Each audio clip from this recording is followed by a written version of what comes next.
think we strayed off topic. How did things even get to this point?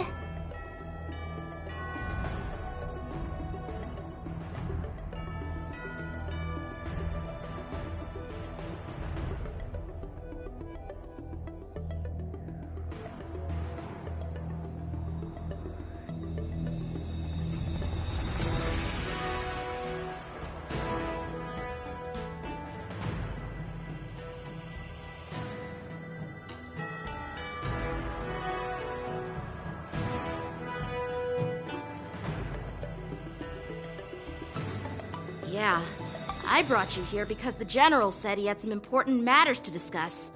But how in the world did Yoon Lee and I suddenly become Miss March's swordplay mentors? Because General Huaiyan wants us to stick around on the Luofu for some time.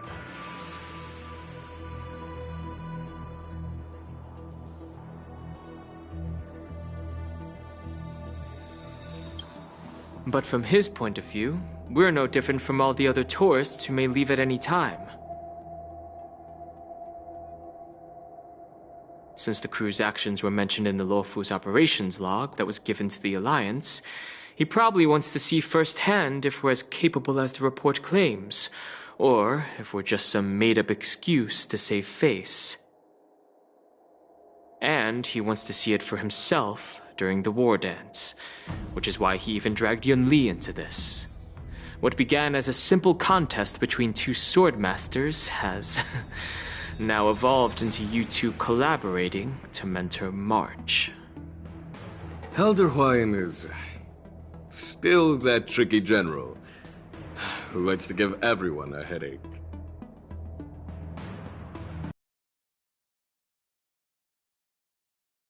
All of you to the ceremony because I wished for you to act as my witnesses. I apologize for not disclosing this information earlier.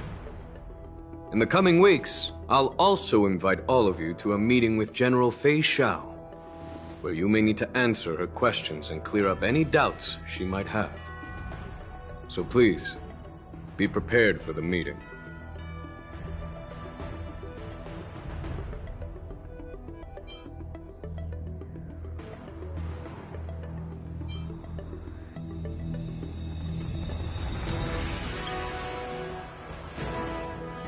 Don't worry, General.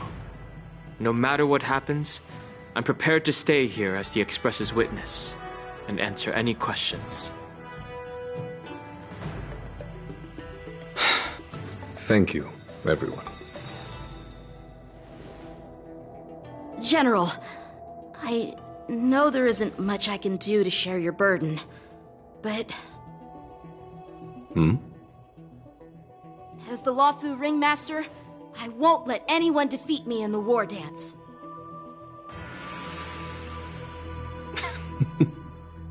I know.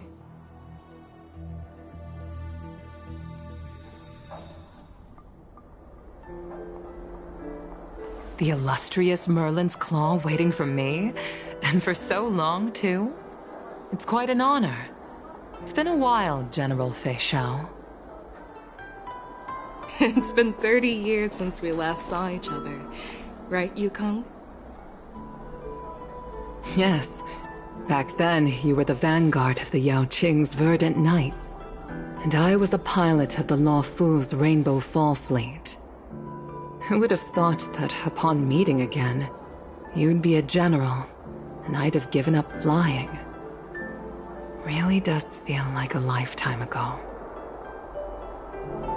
Well, I wouldn't say I haven't seen you in 30 years. After all, your great victories are announced through the Yellow Bell resonance system every day. So I'm well aware of your great feats. How's your health holding up? Still stable, I suppose. Do you still remember the medic who saved me in battle? That healer with the odd name and peculiar temperament. What was his name again? Was it Pichu? Or Kachio? Jiao Cho. He's been my retainer and personal healer, delegated by the Alchemy Commission from the Xianzhou Yao Qing. Over the years, he's dedicated himself to managing my condition It's thanks to him that I'm still in good health today. Given my background, I'm happy to have made it this far. I'm relieved to know that you're safe and sound. Well then, since you and Elder Hua Yen are here, I imagine you must have received orders from the Marshal? As your friend, may I ask how the Alliance intends to punish the General of the Lawfu? The Arbor's rebirth has frightened the elders who lurk behind the scenes. They fear the resurgence of abominations, much like what happened 30 years ago. Although the report from the Lawfu explained all the details, we don't know if the Ruin Legion really invaded, or how exactly the Stellaron Hunters and the Astral Express became involved. This puzzle has many missing pieces. As you know, the fugitive Jing Liu, who mysteriously disappeared many years ago, has resurfaced. This time, she has brought along an Outworlder and a coffin, claiming to offer the Marshal a method to fight against the Eons. The Lawfu Preceptor has also leveled accusations against Jing Yuan for neglecting the Alliance's principles. She asserts that Jing Yuan enabled the exiled Imbibiter Lunae to re-enter the Lawfu, thereby unlocking the lunarescent depths within Scale Gorge Waterscape, which in turn disrupted the Vidyadhara's dutiful watch over the Ambrosial Arbor. It is for these reasons that I have come here to the Lawfu today. Well, duty calls. Perhaps I shouldn't have mentioned all of this to an uninvolved person, but since we once fought together, I didn't want to keep you in the dark. Perhaps pretending you didn't hear any of this would be for the best. I understand. I'm sorry. I was out of line. I know I shouldn't be defending General Jing Yuan right now, but... well, you know how I am. The Lawfu has enjoyed centuries of stability since the end of the... attributed to General Jing Yuan's masterful strategizing. Unfortunately, for long-life species, enduring through the ages always culminates in a failure that undoes all previous achievements. A moment that our adversaries relish. That's true. And that's why I'm also here for another purpose. To visit Hule. Hule? You mean that Hule? The Borisin warhead? The same Hule who has been imprisoned in the Shackling prison for over 7 centuries? The nemesis of the Foxians who will never be forgiven and shall be imprisoned until the end of the cosmos. I can't quite remember the exact wording, but yes, the very same Hule. Usually, only emissaries from the Xianzhou Yaoqing Skyfaring Commission visit him once every century. Why do you have to visit him now, of all times? The Foxians and the Alliance made a pact to combat the abominations, aiming to achieve justice and free their kin.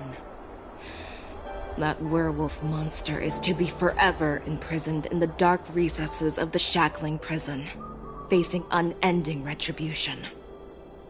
Given the situation on the Lawfu, those on the Yaoqing are concerned about Hule's imprisonment. I'm afraid that the routine visit every century is no longer sufficient to ease their concerns. That's why I was sent here, to reassure them. It's all bad news. Well, not everything. There might be a silver lining. Oh, by the way, I found some clues about the thing you asked for. Tell me more. The Verdant Knights followed the route you mentioned and discovered the wreckage of the Whistling Flame ship. Unfortunately, there were no survivors and no cargo.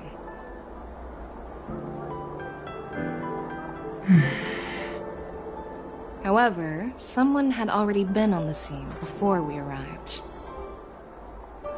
Our people? Or someone from the IPC? No, neither. Yukong, have you heard of a person named Ron May?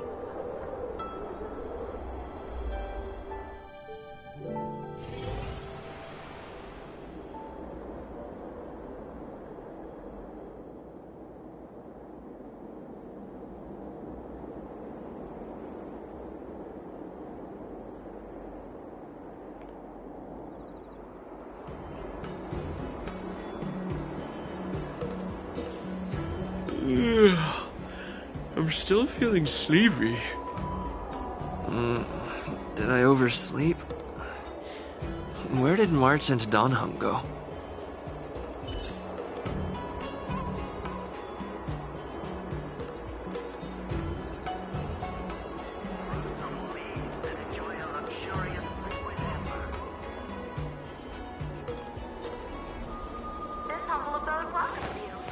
I will walk to the end with all your wills, no matter the cost.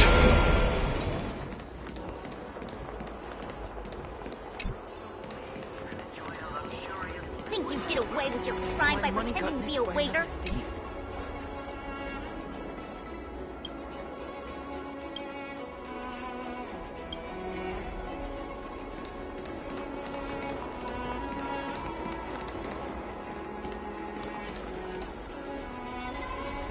There you are!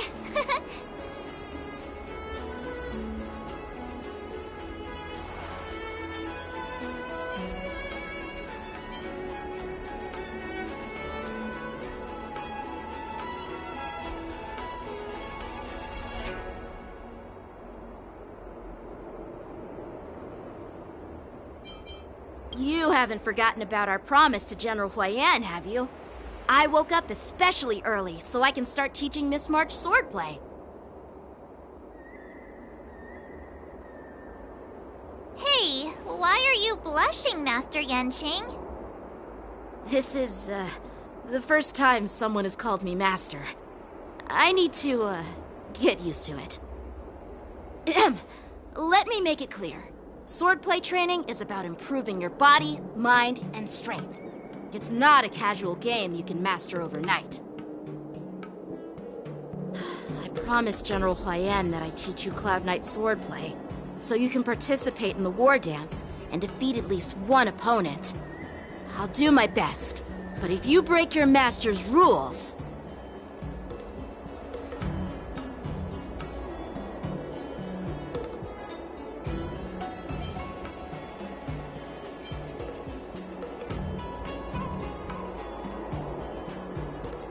Is it too late for regrets? I'm already regretting my impulsive decision. Honestly, I'm not sure what I'll do either, because I've never been a teacher before. So, Miss March, please behave and don't skip classes. Or complain. You need to toughen up and train her properly, Master Yanqing. Don't go easy on her.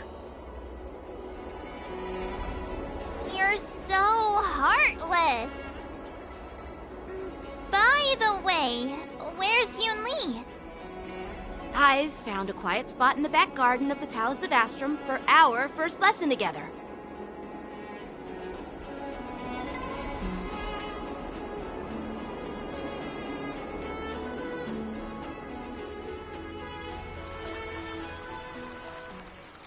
Seriously? It's the first day, and you two are already late? Why is everyone on the Luofu so laid back? So disappointing. Master Yoon Lee, you're already here. Sorry for keeping you waiting.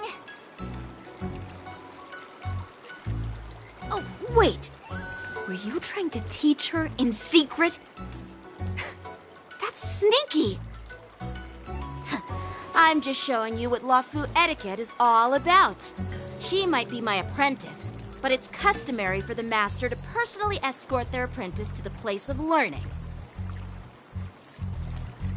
As the host, I'll be teaching Miss March the essence of Luofu swordplay. After you won't be complaining about Luofu swordplay then. Stand aside, rookie. Let me show you how we Ju-Ming sword masters treat their apprentices. Quickly, over here, Miss March. This is a reverse mentorship gift from me to you. I hope you put it to good use. What's this? Xianzhou clothing? It's so beautiful! Sword practice requires precise movements. This outfit is tailored to fit perfectly and allows for smooth movements. I even added some small accessories. I put a lot of thought into it. You're awesome, Master Yunli! See? See? How can you compete with me? I'll teach March 7th the essence of Zhu swordplay so she can win the contest with my sword skills. Actually, I've prepared something too. Huh? You have a gift for me too, Master Yanqing? Since you want to learn swordplay, Miss March, you'll need suitable weapons. So, I went out of my way to prepare a pair of swords overnight. Unfortunately, I didn't have time to ask the craftsman to customize the swords for you. But I did my best to choose ones that look nice and are suitable for a beginner. I hope you like them, Miss March.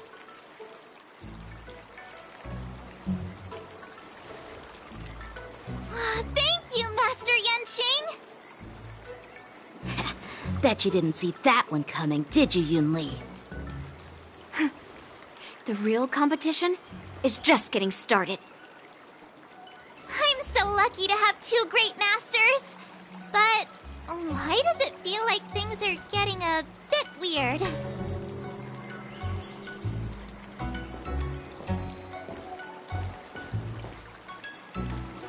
So what do you think, Masters? Does this outfit suit me? Perfect.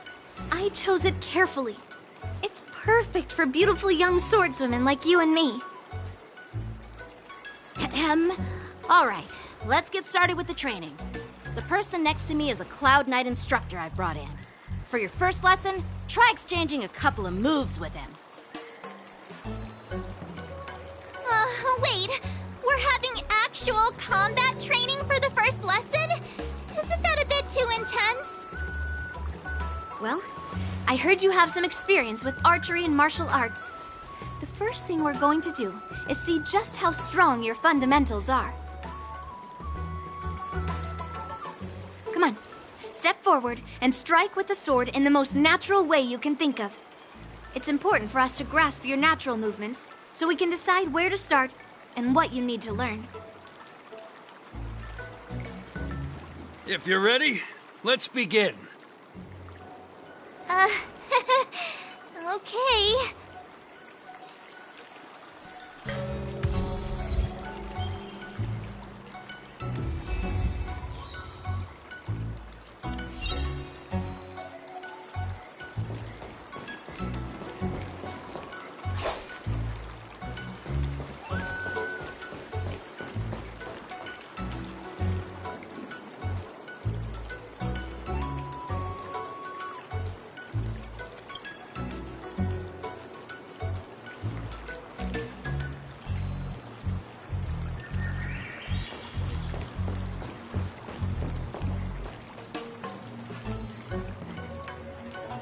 Well, I heard you have some experience with archery and martial arts. The first thing we're going to do is see just how strong your fundamentals are. Come on, step forward and strike with the sword in the most natural way you can think of. It's important for us to grasp your natural movements so we can decide where to start and what you need to learn.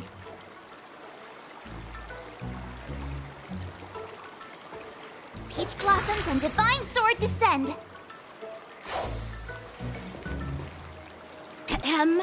All right, let's get started with the training. The person next to me is a Cloud Knight instructor I've brought in. For your first lesson, try exchanging a couple of moves with him.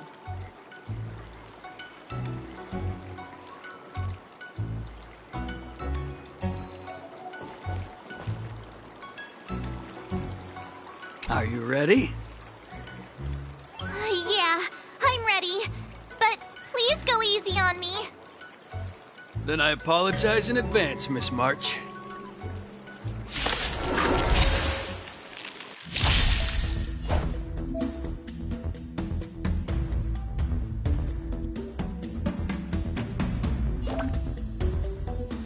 Please have some tea. Pay close attention, Miss March. Luofu swordplay is all about being swift and agile in your movements.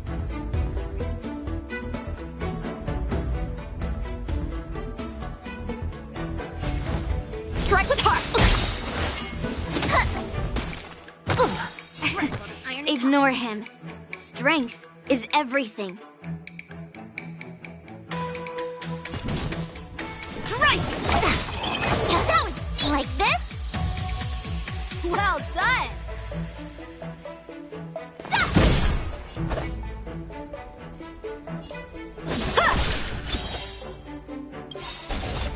Practice is over. Swords descend!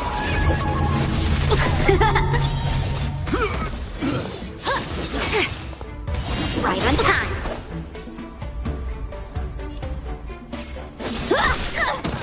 Awesome! With a true heart, I'm starting to get the hang of it.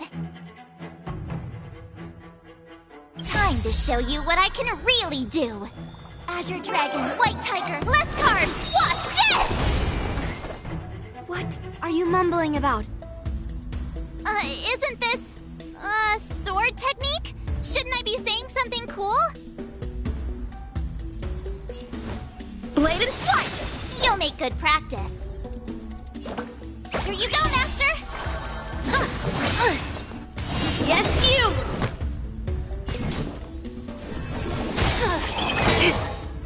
Right on time. Yes, you! A one-time enemy.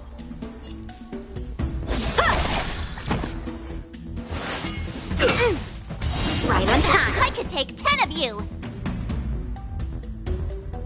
Yeah.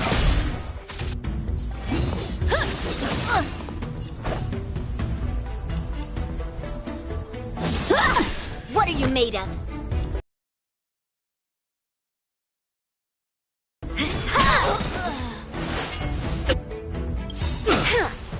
Yes, you! Ready to shine. Nice job! Severing mountains! Right on time. Strike with heart. Here you go, Master! Within the self, not the sword.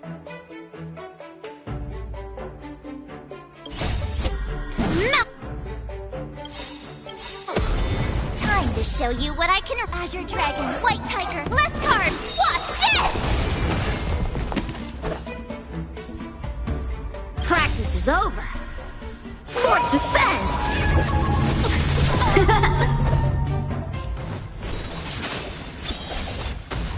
Lead through clouds! Awesome! Alright, check out this move! I didn't expect the first lesson to be so intense. Miss March has quick hands and a flexible body. She's a perfect fit for practicing Lawfu swordplay. However, she lacks strength, and her strikes were a bit unfocused. But don't worry, that's totally normal for beginners. Once she starts practicing Juming swordplay, she'll make heaps of progress. Given the situation, I believe Miss March should start by working on her strength. Seriously, do you actually know anything about swordplay, or what? I could ask you the same thing. Dual swords require agility. So what's more important than footwork? Instead of focusing on her strengths, we should address her weaknesses. The drawback of wielding two swords is not generating enough force. What good is being quick on your feet if you don't have strength? It's not like we're dancing here. Skilled sword masters know how to play to their strengths and work on their weaknesses. Start with what you're good at, then tackle your weaknesses. That's the right way to learn. You're quite the theorist, huh? Theorist? You claim to be able to talk to swords. So what does that make you? A lunatic?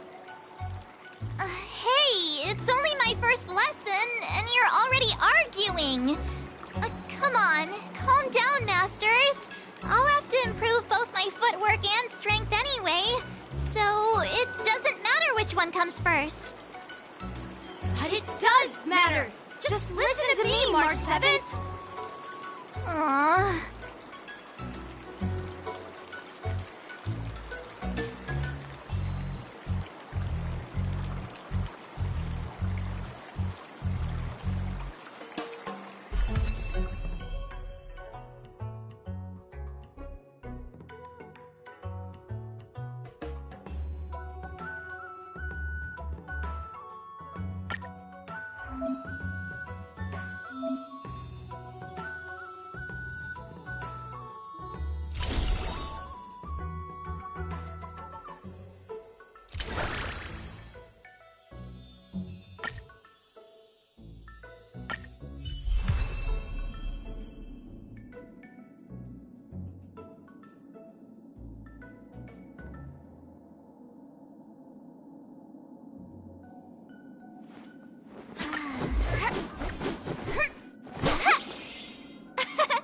We did it! This is what they mean by no pain, no gain!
Dear Himeko, Mr. Yang, and Pom Pom, we're all good here on the Xianzhou Lafu, so no need to worry.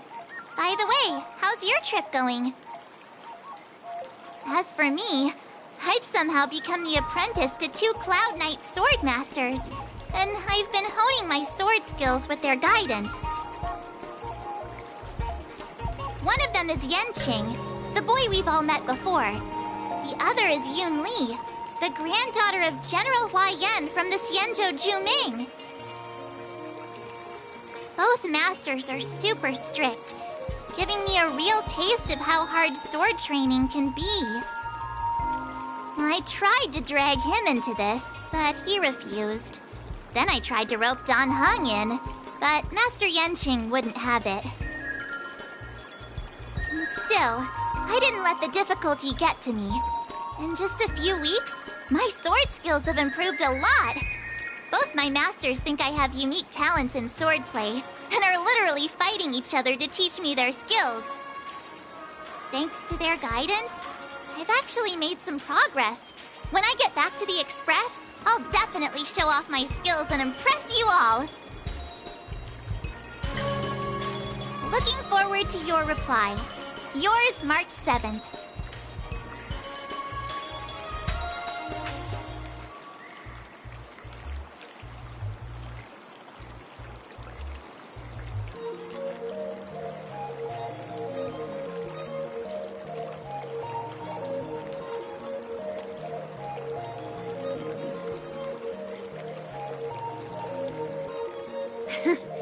Well done! Let's call it a day.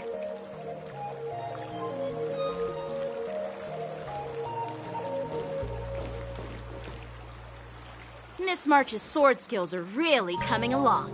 She'll hold her own just fine in the war dance.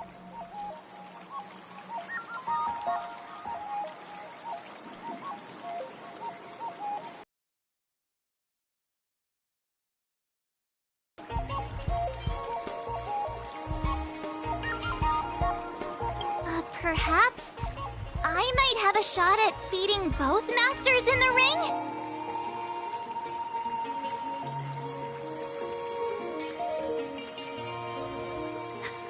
Get real. You've only been practicing for a short while. How could that possibly happen? With your talent, Miss March, if you dedicate a few more decades to training, you might eventually be able to defeat Yun Li.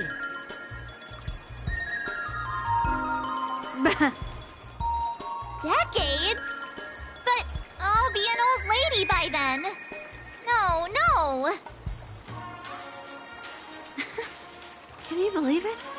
March 7th has actually become a pretty decent swordmaster in such a short time. Now I understand why Grandpa always had a grin on his face while training me. Are you sure he wasn't laughing at you? Oh, shut up! It's all thanks to your amazing guidance, Masters. Miss March, you're really getting the hang of wielding dual swords.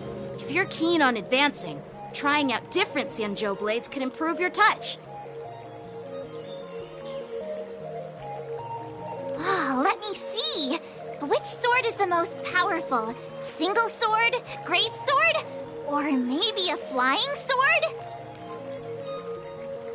There's no such thing as the most powerful sword. It's all about the skill of the swordmaster. Yanqing wields several flying swords, while I only wield one. But remember how I kicked his butt at the Alchemy Commission? First, you didn't kick my butt. Second, you'll never kick my butt. Third, how about we settle this right now and see who kicks whose butt? Yeah, I'm up for that. And if I kick your butt, you'll drop out of the war dance. Deal? Why are you two arguing again? I thought things had been improving between you lately. There was talk that the leading disciples of the Luofu and Zhuming generals were supposed to face off in the war dance, but for some reason, they suddenly teamed up to train an apprentice of their own. Turns out the rumors are true.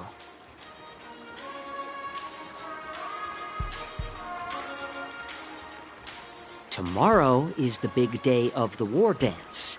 Shouldn't you two be focusing on honing your skills instead of teaching swordplay here? You're... Oh, that's right. You're the pink-haired fox from the Yaoqing.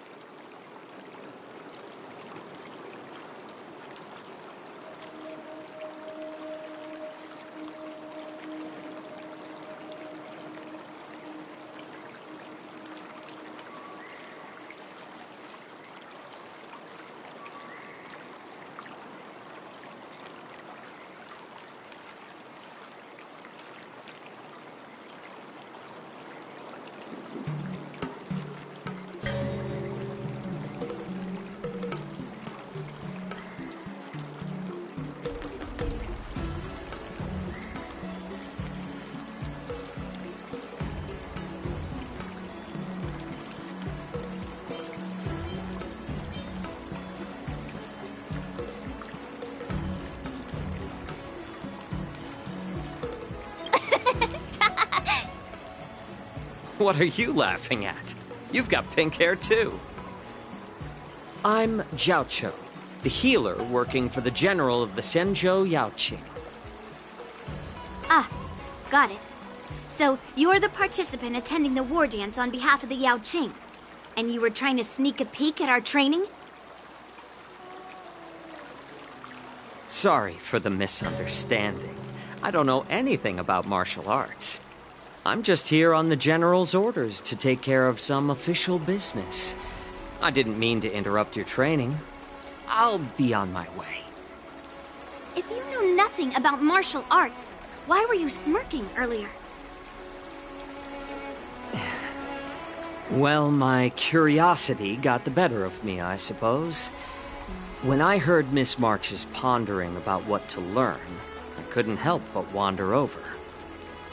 From my professional experience, cleavers, slicers, chopping knives, and carving knives are all just tools.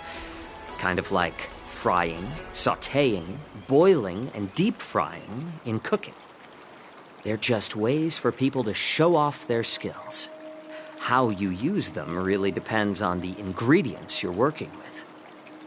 It's like your sword teaching methods. If you align your ingredient, in other words, your apprentice's natural tendencies, with the right cooking method, by which I mean the teaching method that best suits her, she'll make double the progress in half the time. For example, golden eggplant tastes best when fried, cloud peppers when stir-fried, and yellow boulder beef when simmered. It's all about discovering the nature of the ingredients. Apprentice.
This talk about food is making me hungry. Aren't you a healer? Why are you talking about food? Well, it's just a metaphor. The medicinal school I follow on the Xianzhou Yaoqing is called the Rancha School, that specializes in food therapy. So it's only natural that I know a thing or two about cooking. So, you're the General's cook? I'm a healer. But anyway, a cook who isn't interested in health doesn't make for a good advisor. Fine. Call me a cook if you want. Seeing the way you're looking at me, it's obvious you think I'm just some feeble academic who likes to blabber on about martial arts. But, in reality, I know a thing or two about killing. After all, the art of healing inherently encompasses both life and death.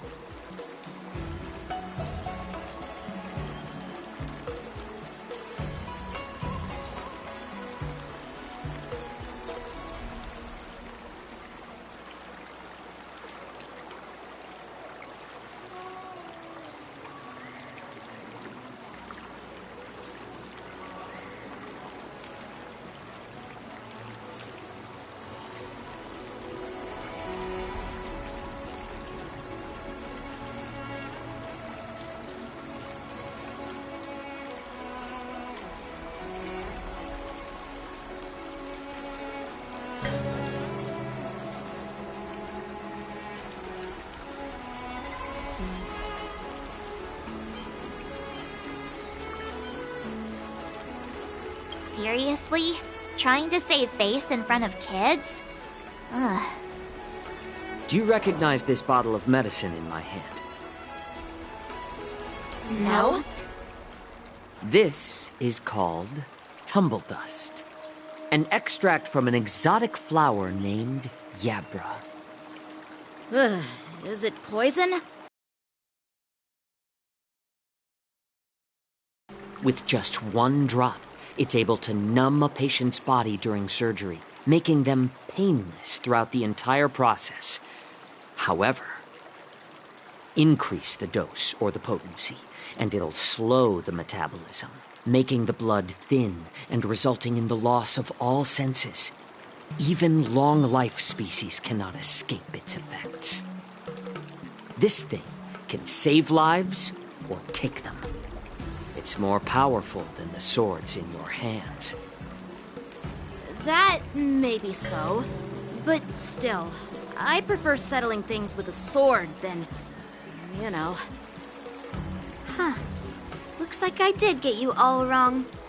You're not a feeble scholar, but a sinister and despicable one. Hey, why the insults all of a sudden? I'm just sharing some medical knowledge here, not persuading you to poison anyone. Seems like you get real excited when talking about poison. I can't tell if that's an honorable thing or sinister. Picture this. Two individuals. The one standing is full of malice. The other lying down is honorable and righteous.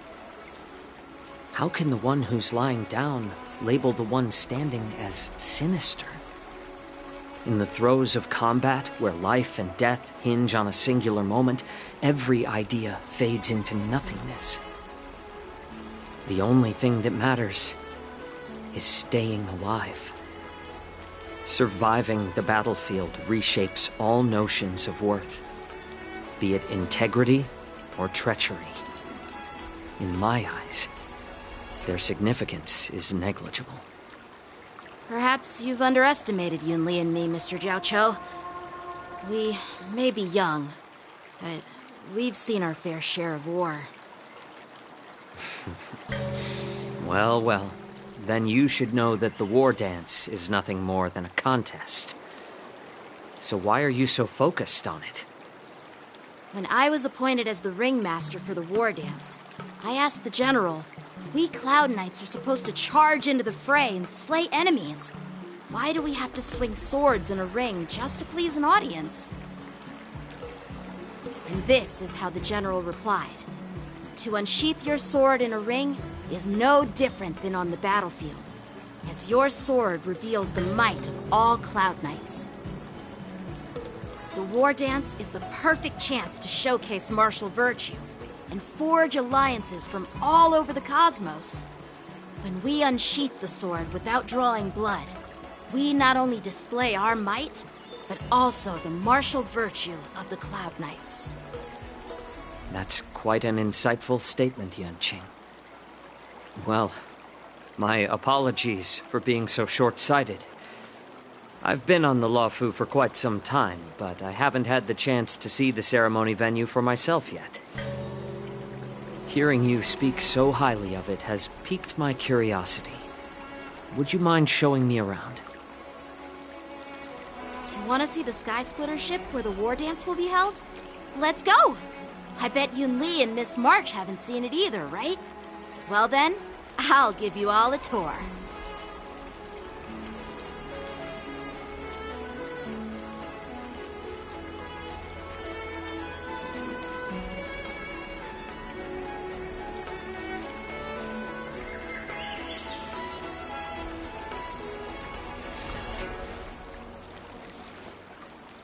So this was my childhood dream, huh?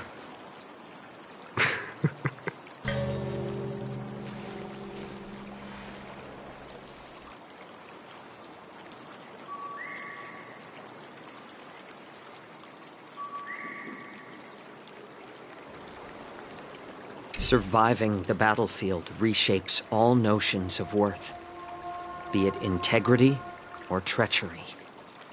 In my eyes, their significance is negligible.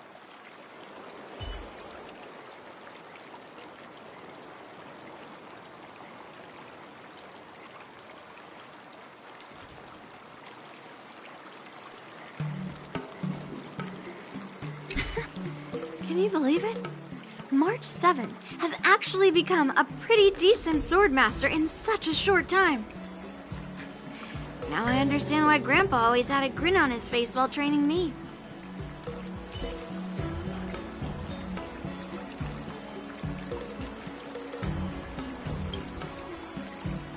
Let's go. I'll give you a tour of the Sky Splitter.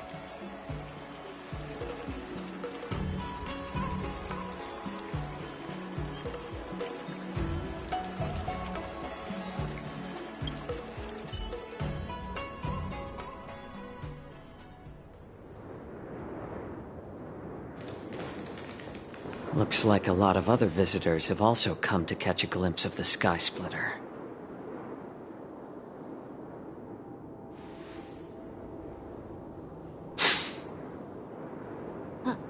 What's up, Mr. Jiaoqiu? No, it's nothing.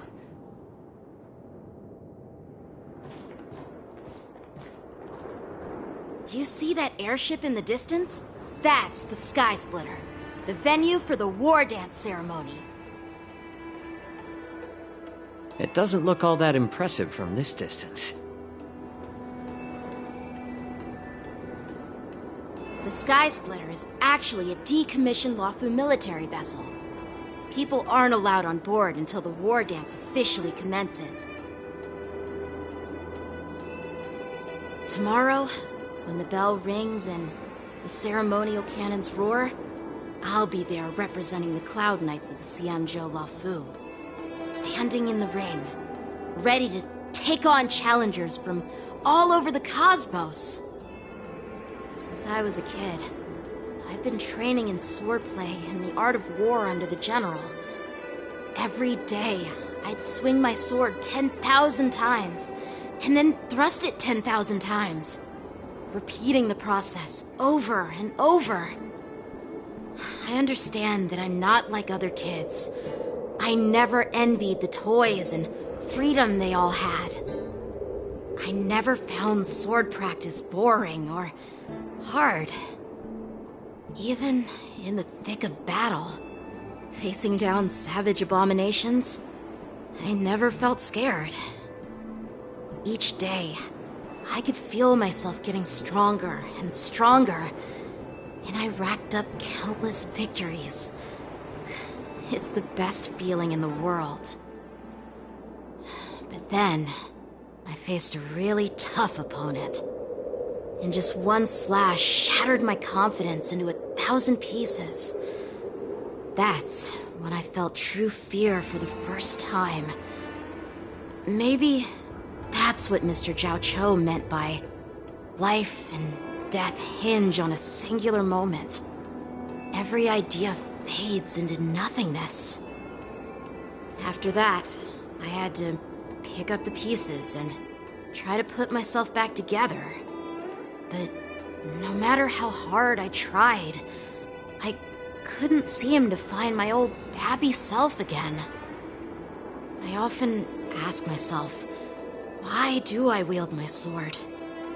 If defeat is inevitable, why do I continue to fight? Is it to reclaim the joy of victory? To meet the general's expectations? Or to secure my honor among the Cloud Knights? While the general could teach me the art of swordplay, he couldn't teach me why I should keep on going. He said the reason must come from within myself. I've been struggling to find that reason. But after talking with you, Mr. Jiaoqiu, I think I already have that reason in mind. As a member of the Cloud Knights and the General's apprentice, I've had a weight on my shoulders. And I know there's still more to shoulder. But when I wield my sword, it feels like I'm letting go of everything. I love the feeling of giving it my all, facing any obstacle in front of me, pressing forward. That's why I wield my sword. Oh, Yanqing. So young, yet so grown up. By the way, how old are you exactly? Age doesn't really matter. All sword masters will understand how I feel. I get it. Looks like all the kids on the Luofu live tough lives. So, how about you, Miss Yunli? It's not polite to ask a girl her age, no matter which Xianzhou ship you're on. I'm not asking your age. I'm asking if you have a dream like Yanqing has. You don't talk like a cook. You sound more like a TV host or something. Need I repeat myself again? I'm a healer. Well, I don't have a dream like Yanqing does. The only reason I'm participating in the Ringmaster's Challenge is because I made a promise to my grandfather. I want to win the precious sword he's contributed to the war dance. Sounds like that mind of yours is just filled with swords. I bet you've got nothing better on your mind. My father was a craftsman on the Xianzhou Juming.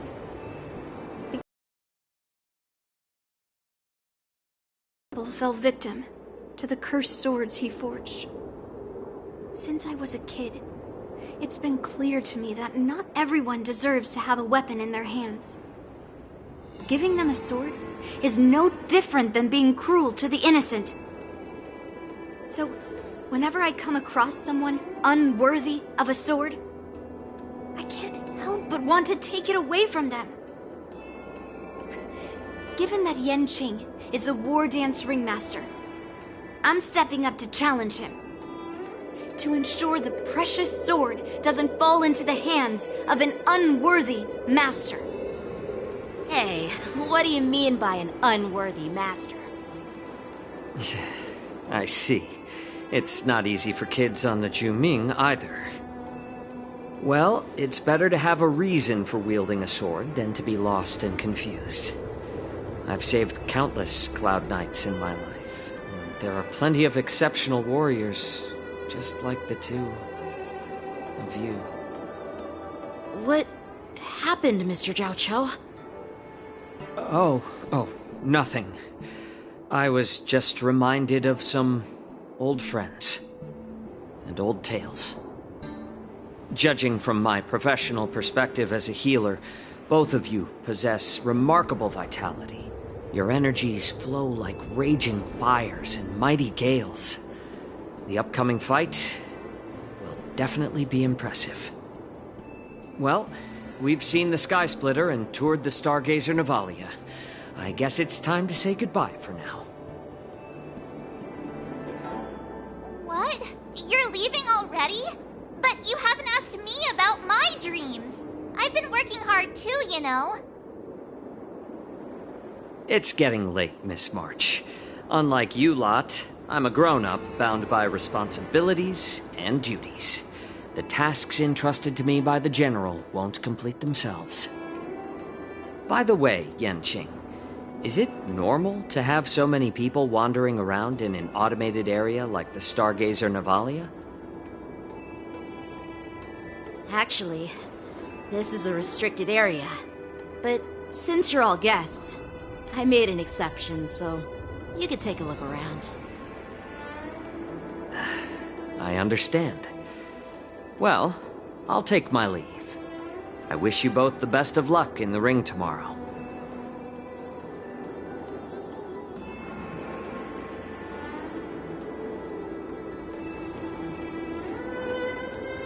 Seriously? I just spent so much time thinking about my dream, but he didn't even ask me. Now that we're done with our tour of the Sky Splitter, shall we continue with our training? why don't we take a day off? What? You want to secretly practice swordplay by yourself? Dream on. You know cramming before a fight never works out. For some reason, seeing the Sky Splitter has boosted my confidence. So, I've decided to conserve my strength for tomorrow. All right. I'll take you out of the Stargazer, Navalia.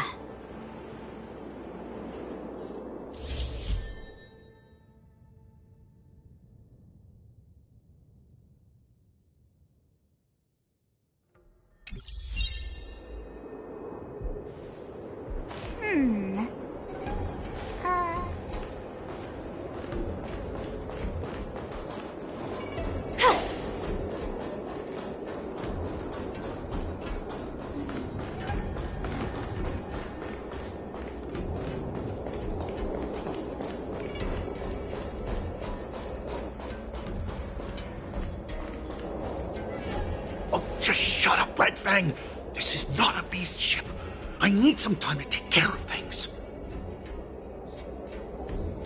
You willingly donned the skin of a lowly beast to join this mission, dedicating yourself to our glorious cause. And now you're telling me you can't handle it? Do you realize how many ships we need? I'm doing my best, all right? It takes time to figure all this out. When the guns go off tomorrow, all eyes will be on it. That'll be our only chance. How's that? Who's there?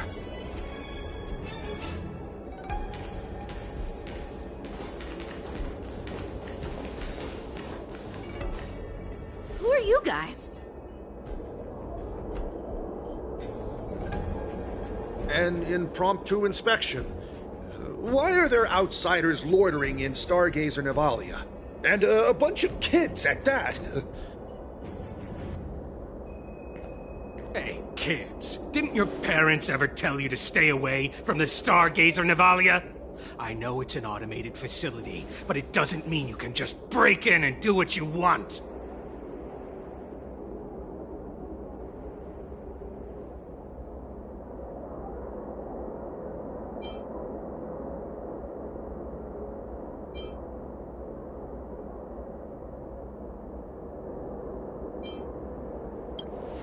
First of all, I'm an adult. Second, I didn't just break in. Yeah, we flew here on a star skiff. Like, whoosh! Well, I'm not trying to tell you off, but this place is off limits to the public, you know? Big sis! Let's go! I want to play in Ever Hunt Planes!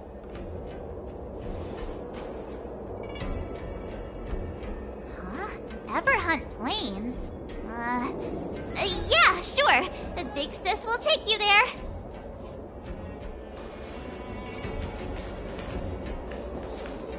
Shuha! You should have let me. Shh, the overhaul is done, and everything looks good. We should leave.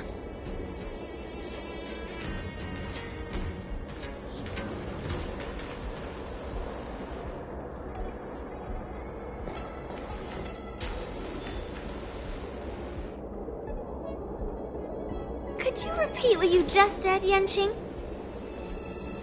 What did I say? Big sis, let's go. I want to play in Ever Hunt Planes. Come on.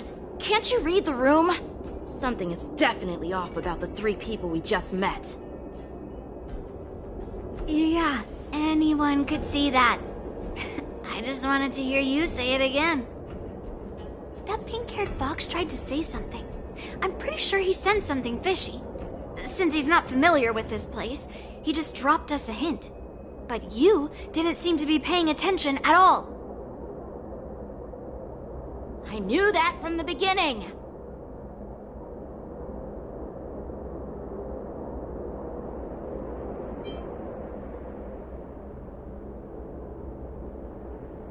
They said they were doing an overhaul. But it looked like they had no idea how to operate the Starskiff production line, right? And it's suspicious how they suddenly finished their overhaul and walked away as soon as they laid eyes on us. A Cloud Knight, a member from the Skyfaring Commission, and a craftsman. They're from various departments, and the reason for the overhaul seems legit. But one of them blurted out some weird language just now. Did you hear that? I have a feeling that if we secretly tail them, we'll definitely catch these guys in the act. Follow my lead, and be careful not to blow our cover.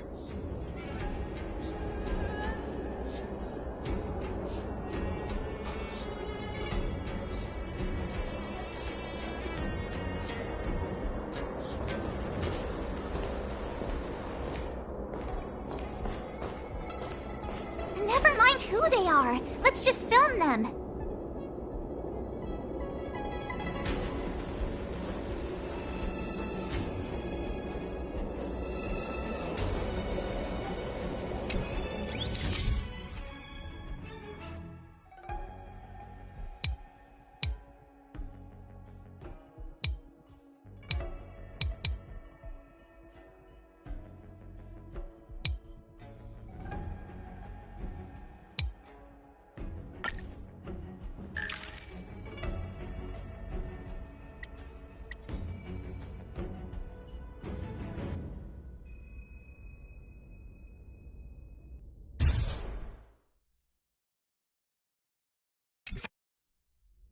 We should have just killed those lowly beasts. Those little brats won't take up much space. There are boxes all over this place. Just dump them into one and no one will notice. Cut the theatrics, Grulok. Even the slightest slip-up could interfere with Lord Moktok's plans.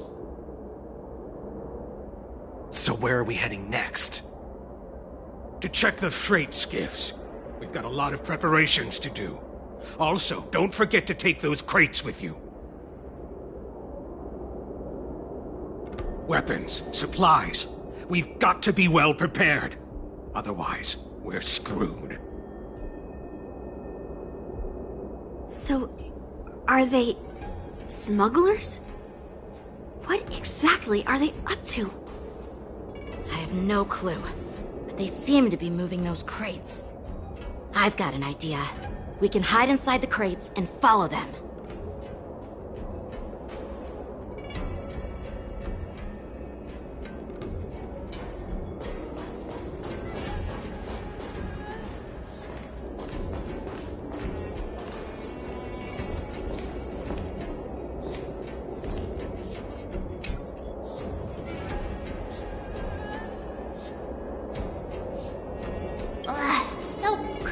In here. I can hardly breathe. Just hang in there.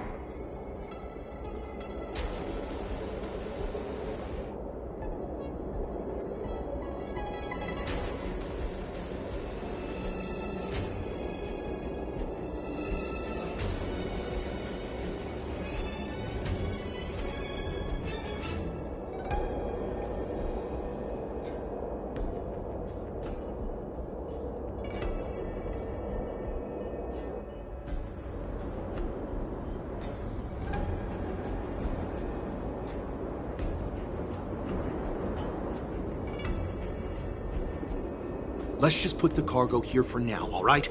Then we'll move on to inspect the ships.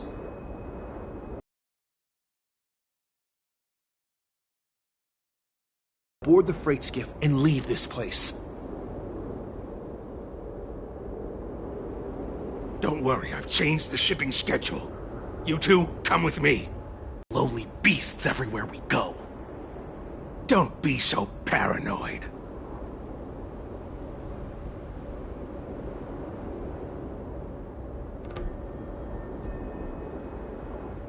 Looks like they're planning to escape on the skiffs in Stargazer Navalia. They keep talking about their plans, But where did they come from?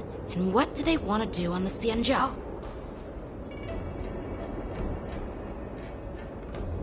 They're definitely up to something bad.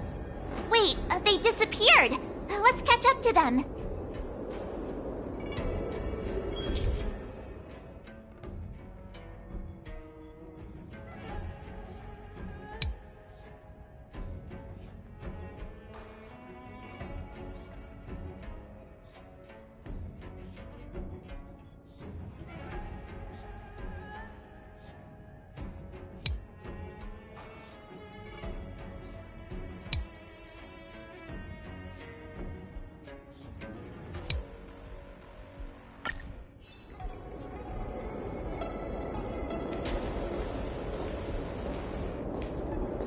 Tread softly, breathe quietly, and make sure to keep an eye on them. Hide out of sight as soon as there's any sign of activity.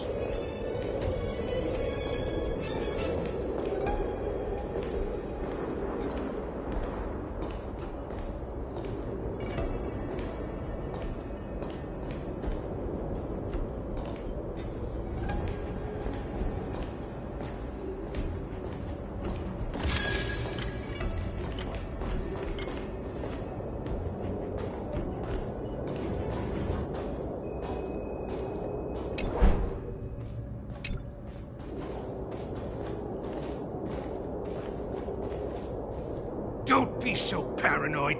We're running out of time. Get over here! Shuhart, I'm coming!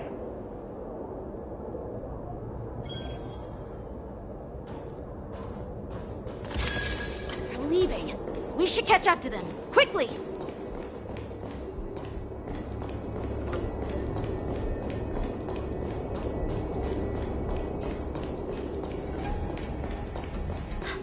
Did he spot us? Quickly, hide! I knew something was off. There's always this stench of lowly looks like those brats. Why are they coming back? Quickly, retreat!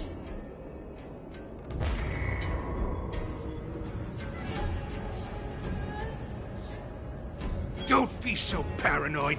We're running out of time. Get over here! Shuhart, I'm coming!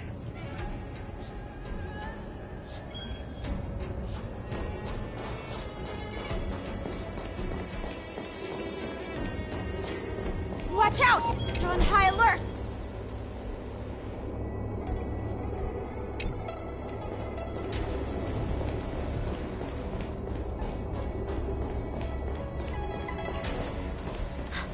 Did he spot us? Quickly, hide!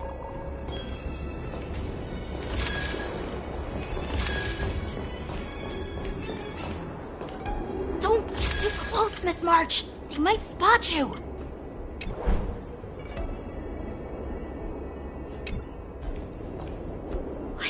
Up to? They're all wearing official uniforms, but I'm pretty sure they're not members of the Skyfaring Commission, the Artisanship Commission, or the Cloud Knights. This is way too suspicious. Never mind who they are. Let's just film them. That way, if they do anything bad, we'll have solid evidence against them.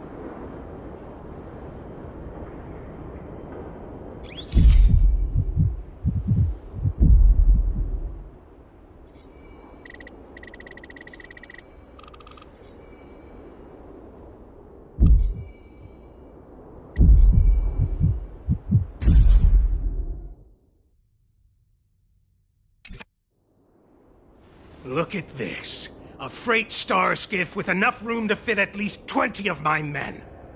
I'll let the others know and have them prepare more star skiffs. Once we're past the checkpoint, there will be beast ships waiting for us. Lord Moktok is ready. The revival of our ancient bloodline all hinges on this operation. What did he just say? Beast ships?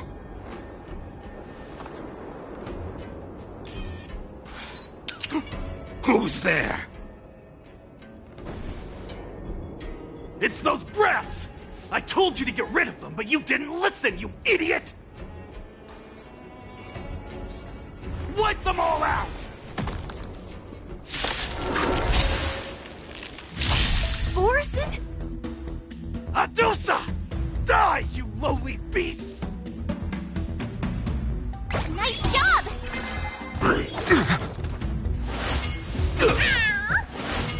I can't let them down. The future will come! Found me. You can't run! This is the flame chase. I can't let them down. Like that, huh? Feeling spiffy? For tomorrow! Fury of innumerable core flames consume me!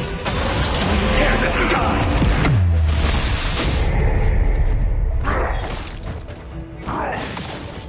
Quench the flames with blood!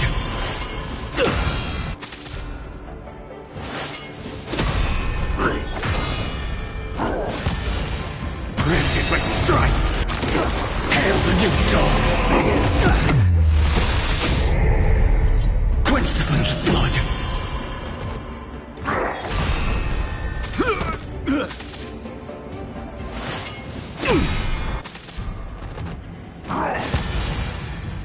Her agony! Sun tear the sky!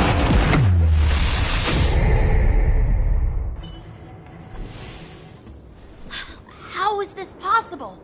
How did these Foxians change their appearances like that? They're not Foxians at all. They revealed their true form. They're Borisin, just like the bandits I defeated on the IPC ship. Wait, that means...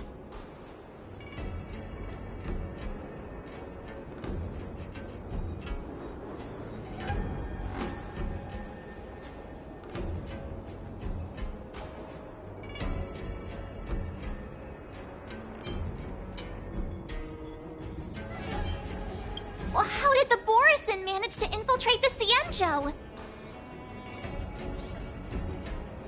It's not just a simple disguise of wearing our clothing and shaving their whiskers. They're somehow able to alter their appearance to be indistinguishable from Foxians.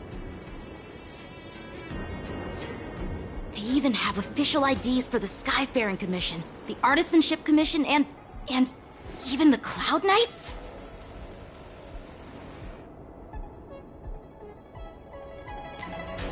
Let me check this fake Cloud Knight's tag. Maybe it'll give us some clues.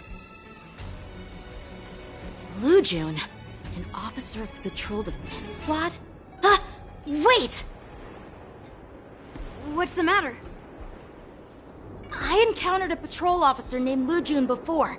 It was a few weeks ago, when we were transporting the Borisin prisoners. If they can forge official identities and move around the Cienjo without raising suspicion... Oh no, this is bad. Even worse. If you find one cockroach on the Express, it usually means... There are more Borisin hiding on the Cienjo. I bet their plan is much bigger than just stealing information. We've got to report this to the Seat of Divine Foresight.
I am glad to finally meet you in person, guests from the Astral Express. I'm Fei Xiao, the general of the Xianzhou Yao Cheng.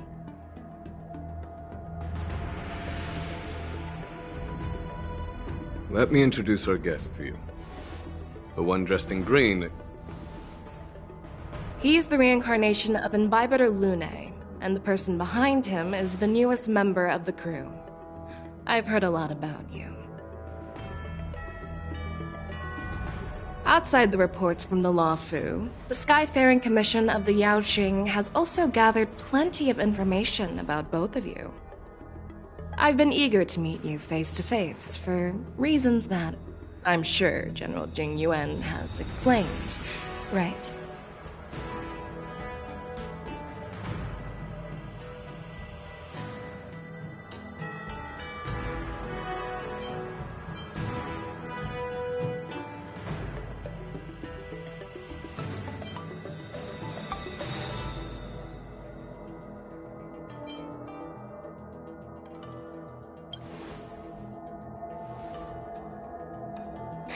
That's right. But don't worry, this isn't a trial.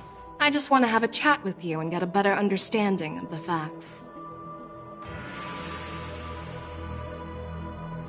According to General Jing Yuan's report, the Ruin Legion is to blame for the Ambrosial Arbor crisis, and all Arbiter Generals should pay attention to the Ruin Author's movements.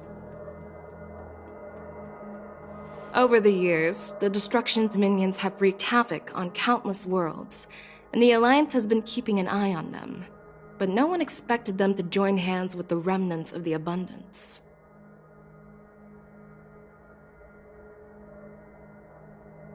The damage caused by the Ambrosial Arbor crisis was far less severe than expected, which is good news for us. However, it was quite different from the Ruin Legion's usual style of destroying life wherever they go. While I trust the bravery of the Divine Foresight and the Nameless, I'm curious about some details missing from the report. I'd like to take this chance to have an exchange with both of you.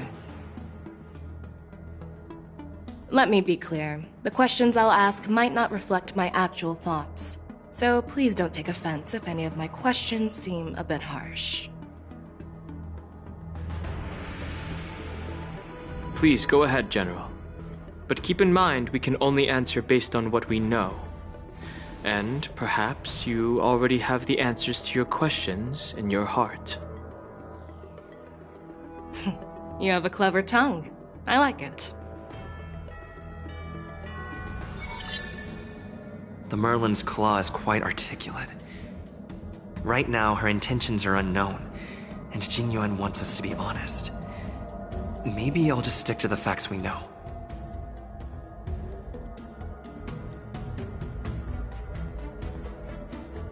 Let's cut to the chase. Before the crisis struck, the Astral Express was guided here by a Stellaron hunter, a wanted felon, in an attempt to resolve the Stellaron crisis.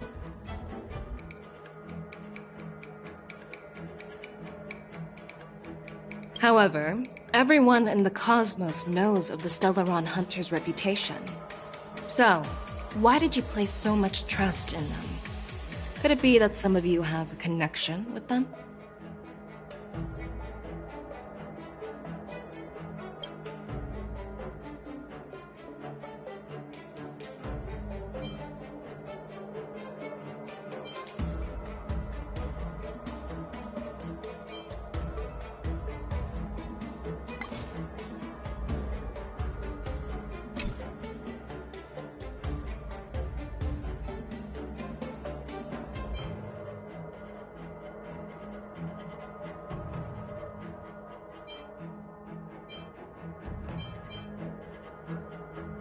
What's wrong with doing something good? Along the way, we've helped countless worlds. Well, not literally countless, but you get the idea. The Stellaron hunters warned us that if we didn't hurry to the Xianzhou Lafu, half of its inhabitants would die. Your good intentions are commendable, just like the Cloud Knight's determination to eliminate those abominations. Even though there are always people who remain skeptical, I won't question your motives. Let's move on to the next question. The reports suggest that Don Shu, the master of the disciples of Sanctus Medicus, colluded with the Lord Ravager and used the power of the Stellaron to resurrect the Ambrosial Arbor. But here's the thing. Don Shu was just a chief alchemist. Even if she colluded with our enemies and summoned the Stellaron, how did she manage to bypass the Videodora guards around the Ambrosial Arbor?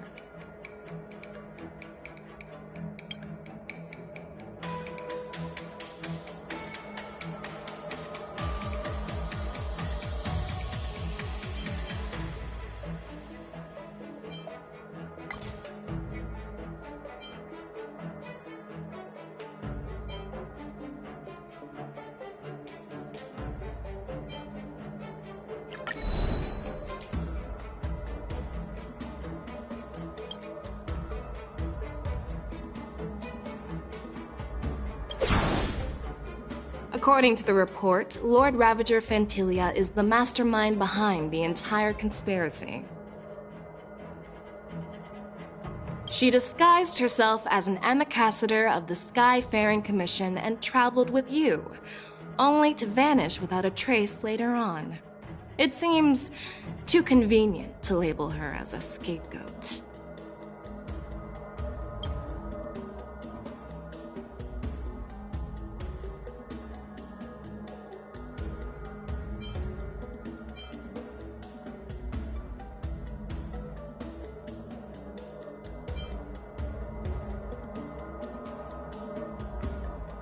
Fantilia is one of the Heliobi, the energy life forms that once fought against the Xianzhou.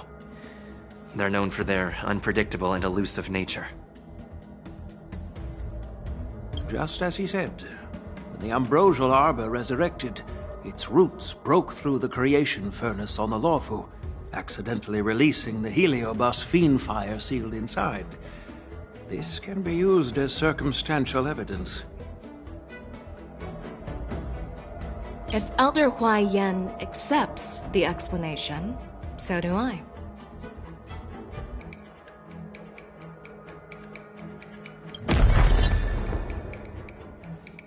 Oh, it seems that your answers have addressed all my questions.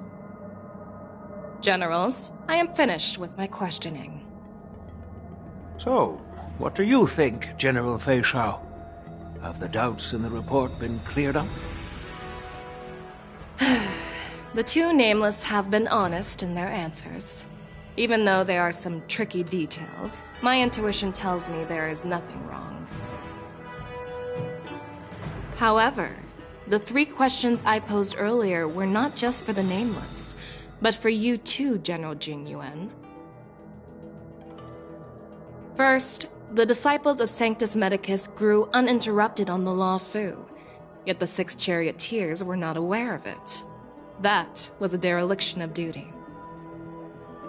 Second, you believed in the Stellaron Hunter's prophecy and entrusted outsiders to solve the crisis, even granting them access to the Plague Mark.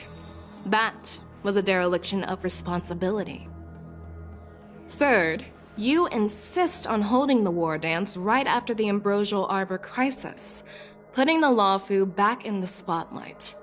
That is a dereliction of wisdom. Merlin's Claw. Is this your line of thinking, or the 10 Lords? From the moment I walked in... The disciples of Sanctus Medicus were deeply rooted and had been plotting for a long time. I admit it was my negligence for not noticing it earlier. As for the Stellaron Hunter's prophecy, I didn't believe all of it, but in the end, the Lawfu did survive the Ambrosial Arbor crisis. So, I think it's safe to say that Elio's prophecy about the future holds some merit. And as for the war dance, do you think I'm unaware of the risks? However, risks can also be opportunities. The Lawfu has lain low for too long. I believe it's time to stir up the dregs hidden in the depths and wash them away once and for all.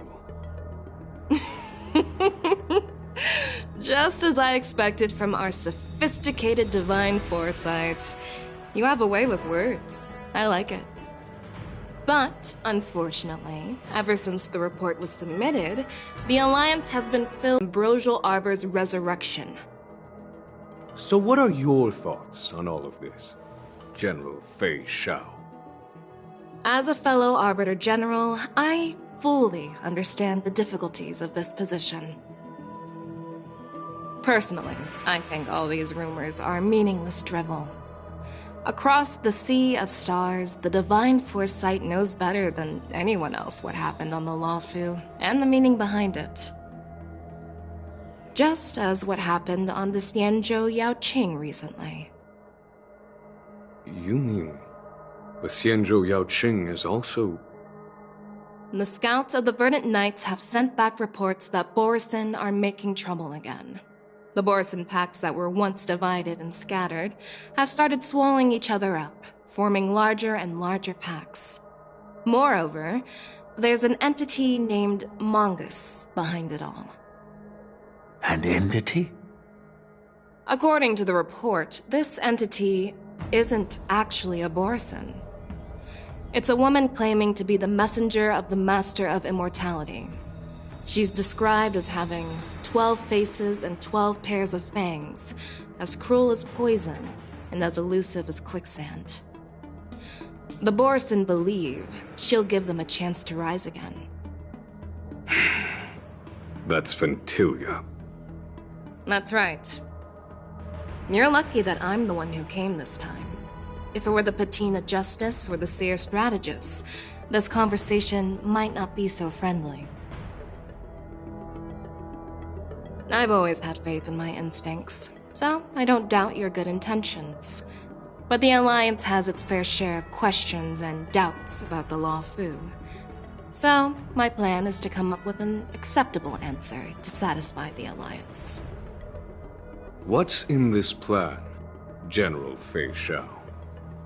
General Jing Yuan, you already know what has to be done. But since you don't want to be the bad guy, I'll take care of it for you. You need the final word from the Ten Lords Commission to quell any doubts. And for that, I'll have to ask the two Nameless to visit the Shackling Prison.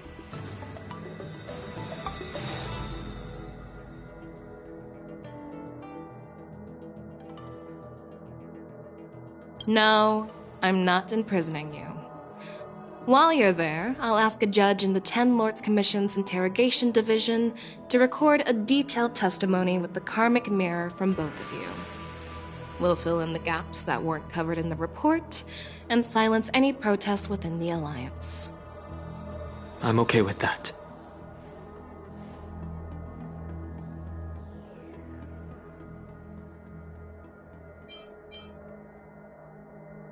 Worried that I might go back on my word and keep you in the Shackling Prison? Relax. If I wanted to do that, you'd already be behind bars. Once you're done with your testimony, you're free to come and go as you please.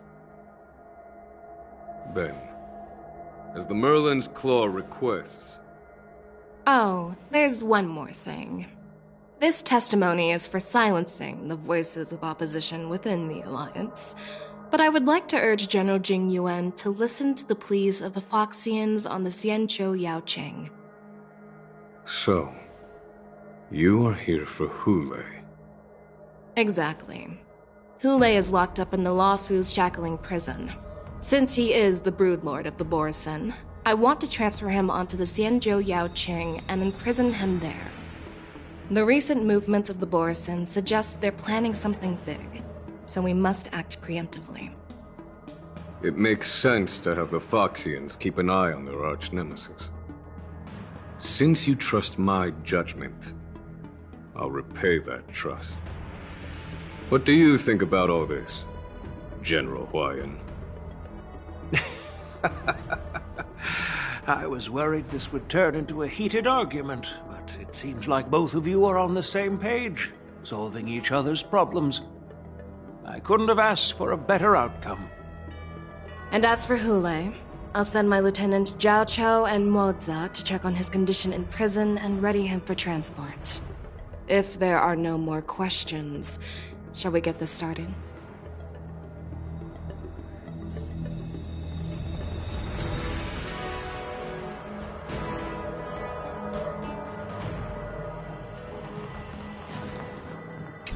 Well, I'm glad we managed to talk this out.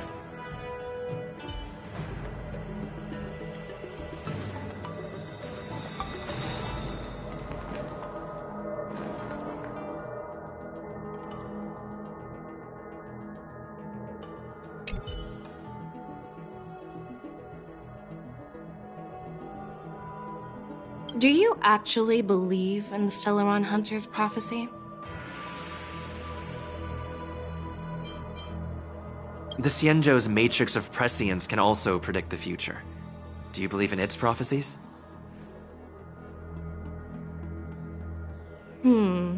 I understand.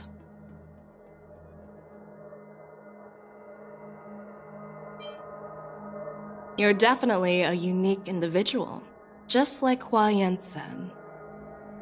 I hope you'll walk alongside the Rainbow's path as a friend.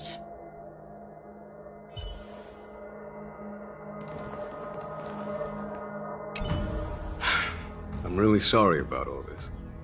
But the testimony in the shackling prison won't take up much of your time. I'll call for a messenger to take you to the interrogation division. You just need to give your testimony, and then you can head back. So no need to worry. As you wish, General.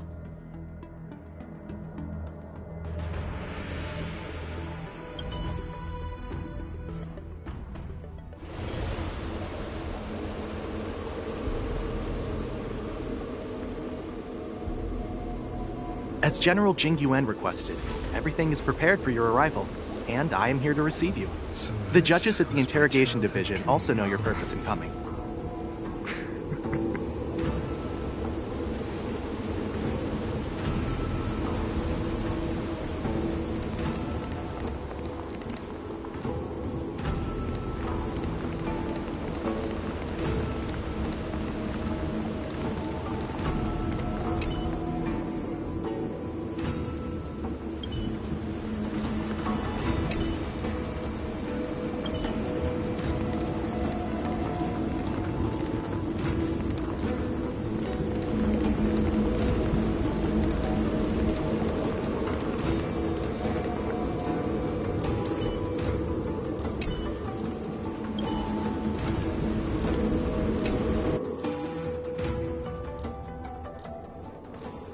Shackling prison.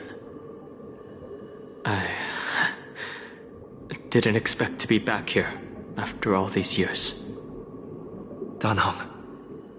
Don't worry about me. If you're ready, I'll open the gate for you.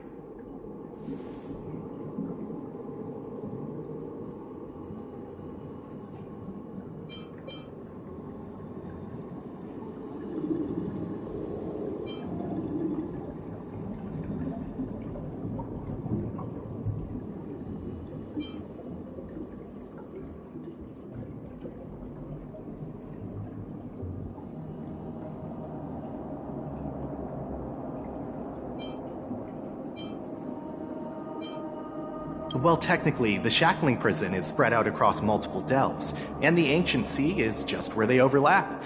Please, come on in, dear guests.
What are you looking at? The shackling prison on the Luofu is completely different from the one on the Yaoqing. It's completely underwater. Whether it's in the clouds or underwater, breaking free would still be a piece of cake for me. Still thinking about your old jailbreak tricks, huh? Forget it. You're free now. Just don't do anything stupid, or the judges will throw you back in there and lock you up for a few hundred years. You'll see me again in just a few days. Taking Hule back to the Yaoqing means a lot to the Foxians on the ship, and to the General herself. So stay alert.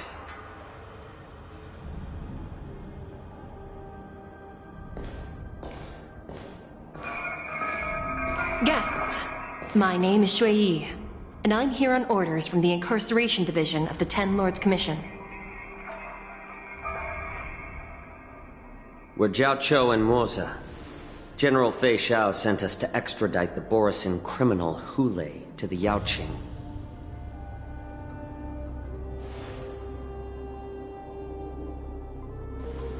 We're here to inspect the conditions of his imprisonment and make preparations for the handover and transportation. I assume you've been briefed, Your Honor.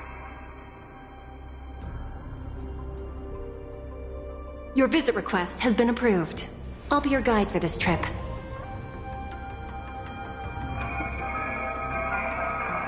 Prisoner Hule, the warhead and brood lord of the Borisin abominations of abundance and the arch nemesis of the Foxians, is responsible for 2,123 wars of aggression and countless associated crimes.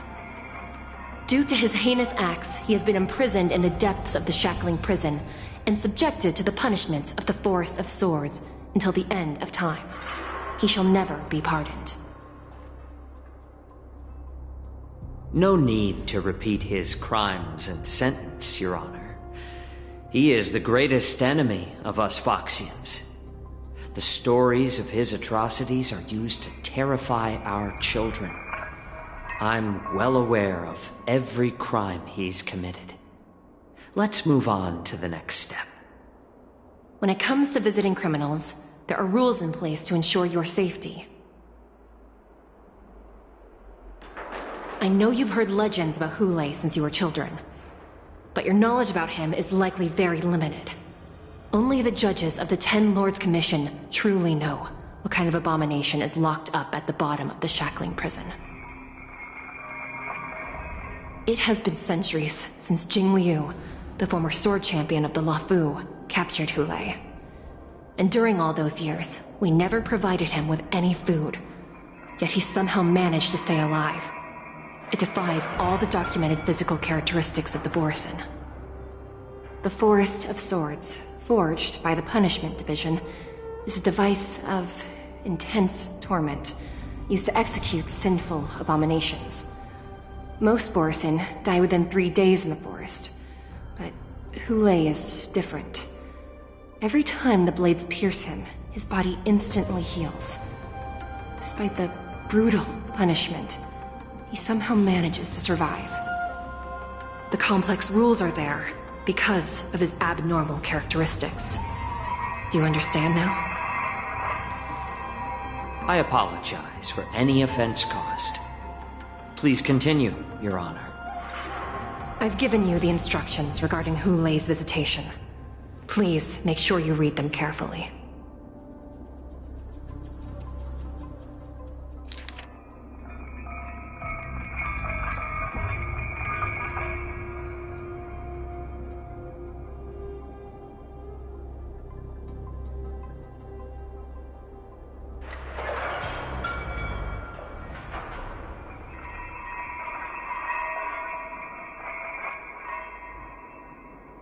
And please, take this pellet before proceeding. No, I'm not taking random medicine. Then you won't be allowed to visit Hule. Just swallow it already. Hule is like all Borisin. He can release a pheromone called lupatoxin that induces fear. Thousands of years ago, we Foxians were enslaved by the Borisin. Not because we were naturally weaker, but because of their lupatoxin. This pill is for our own mental well-being. I understand. I knew you were a reasonable person. Now that we've taken the medicine, let's proceed.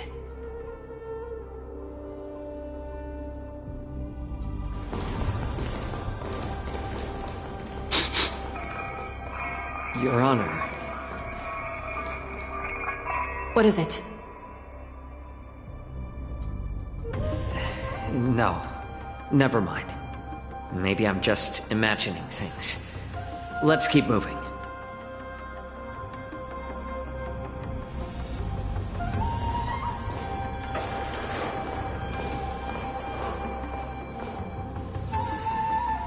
Here we are. Her Honor hasn't arrived yet. Please wait a moment.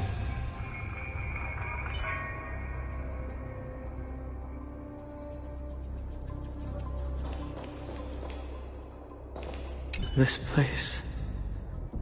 it's still as cold as it used to be. Sorry, I was just reminiscing about some unpleasant memories.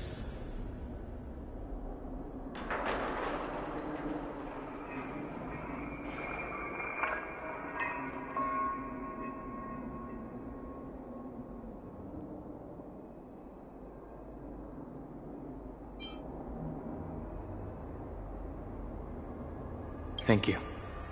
It's all my fault that you were involved in the Shenzhou's problems. You shouldn't have to see the inside of the shackling prison. I'm so sorry. I wish I could show you the real sights of the Luofu.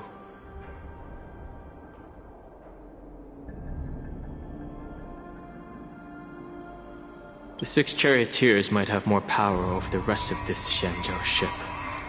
But here, in the shackling prison, is the judges of the 10 Lords Commission who call the shots. The judges will use a complicated interrogation device called the Karmic Mirror. It accurately tracks every physiological change during questioning and records it. Therefore, the judgment made here will be sufficient to convince the other administrators of the Xianzhou. At least they won't attempt to challenge the conclusions. Perhaps that's why Fei Xiao insisted that we come here. Okay. But watch your step. This place is not like the others.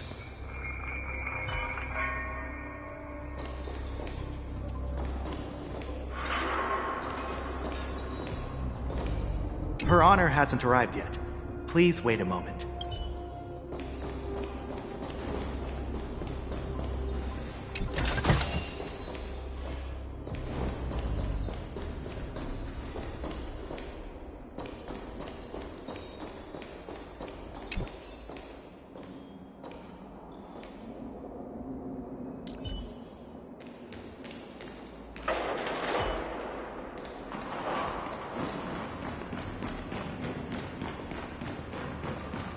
Her Honor hasn't arrived yet. Please wait a moment.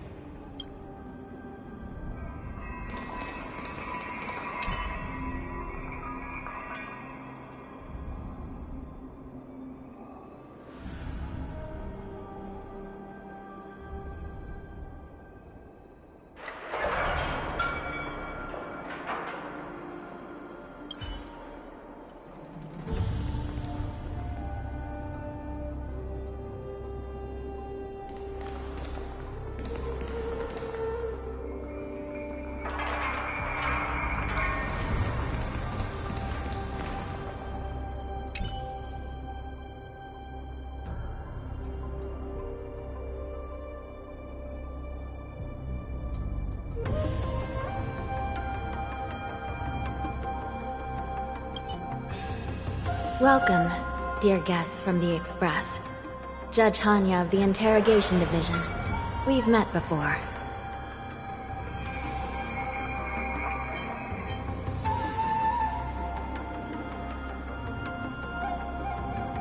You don't want to see me? Well, in that case, I can call in the judge who's an expert in acupuncture, or the one who's handy with axes and saws, or the one who knows all about whips and ropes. We've got plenty of options here, and we'll find one that suits your taste. Just kidding. We judges work in shifts, and it just happens to be my shift. Maybe we're destined to cross paths. Please allow me to express my gratitude to you again for subduing the demons in the Fixtral Garden. Looks like while March 7th and I were clueless, you already made many friends on the Xianzhou Luofu.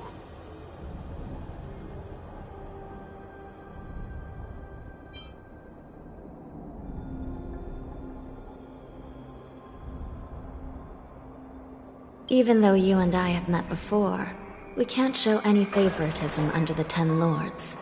So, please do as I command as we head to Scrivener Hall and beyond. Don't do anything without my permission. This is not a place for ordinary mortals. You and Mr. Danheng, please come with me. Please lead the way, Your Honor. Please let me activate the mechanism before we all move forward. And please, watch your steps.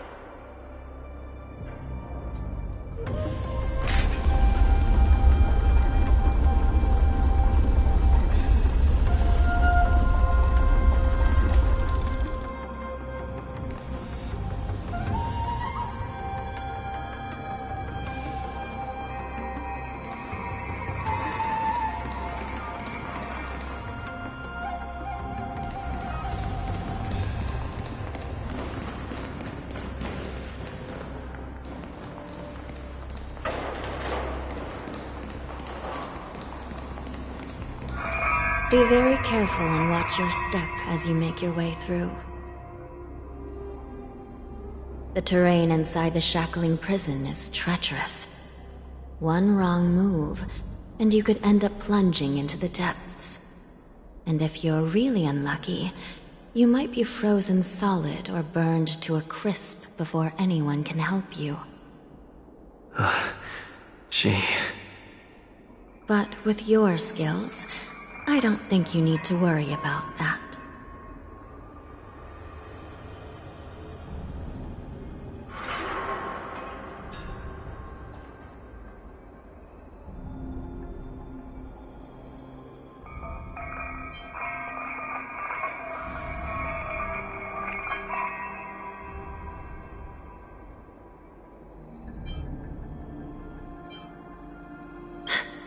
You're funny. This prison does contain many layers. We even brought in Videodora Ichor line craftsmen to introduce the ingenuity of Delve enchantment. What you're seeing now is just one part of the shackling prison. Perhaps. Judging from the appearance, much of the architecture in this prison has a Vidyadoran style. So, perhaps they did have a hand in building this place back then. As for how many floors there are, well, not even us judges know for sure. But there's a legend among us judges that a short-life prisoner once tried to escape, but ended up falling into the depths. And when we found him at the bottom, he was already an old man on the brink of death. Did he spend his whole life falling? Or did some long-life prisoner drain his life essence? We'll never know. Anyway, please don't try anything like that. Please, come this way.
I will walk to the end.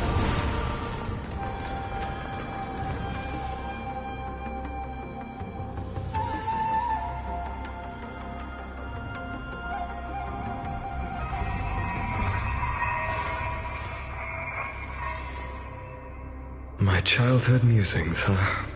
So naive.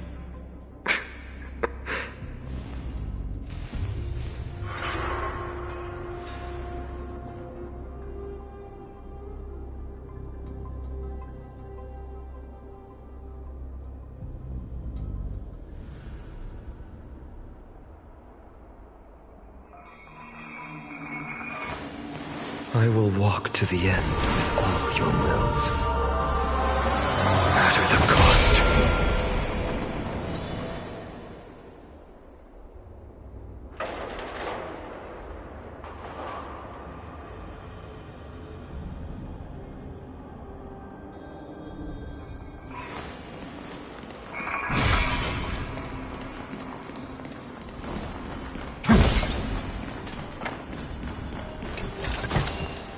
Is this also a blessing of the Trailblaze?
I've appraised it all.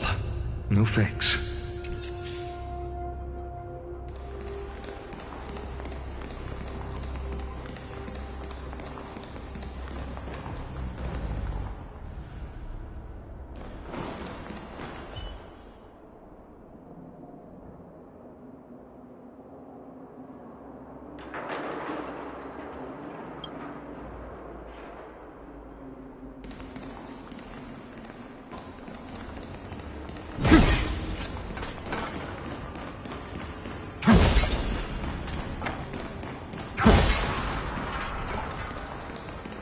I heard the war dance is about to be held in the mortal world.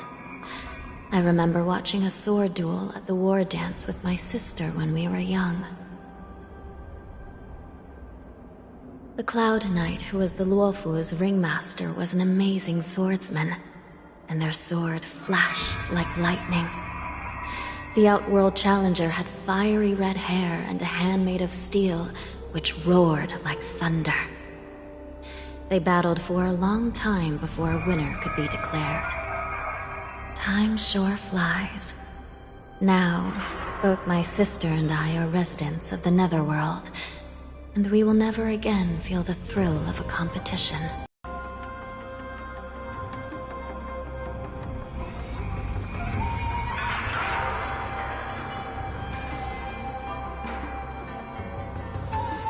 Sounds amazing. It's a shame I'm too busy to attend. But even if I could, I'd probably just scare people off with my current appearance. Let's get going then.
freezing. This place is filled with the cold air from the northern peak of the polar delve. Even the toughest long-life species would have a hard time enduring this.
I've appraised it all. No fakes.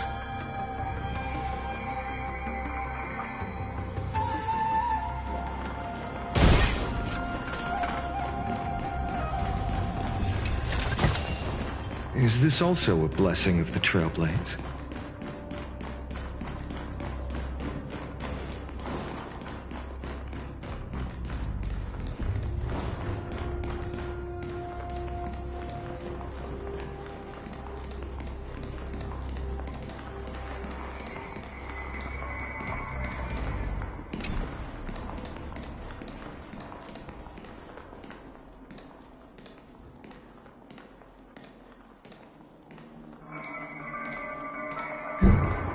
Did you hear something just now? Let me check it out.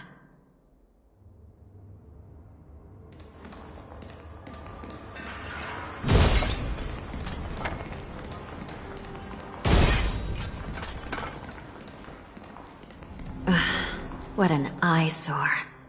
This place is packed with boxes and crates.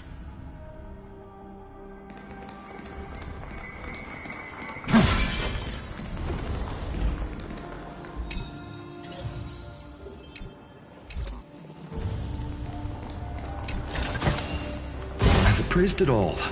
No fakes.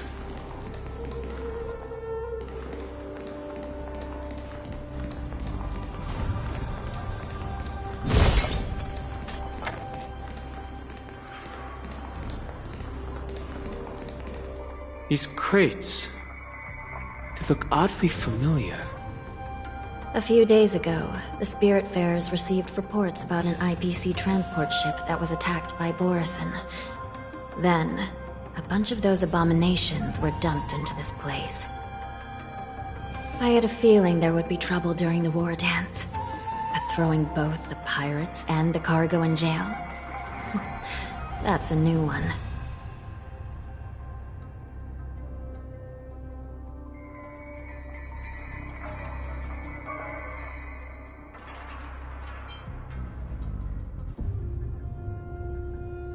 I heard the Intelligentsia Guild crafted something dangerous. We have many records in the Hall of Karma about these wise ones.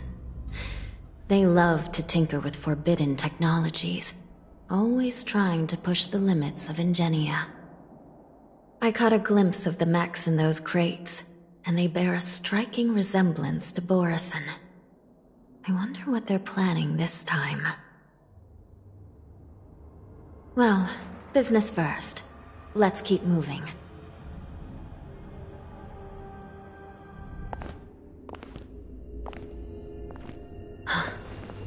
Strange. I don't remember checking the containment facilities a second time.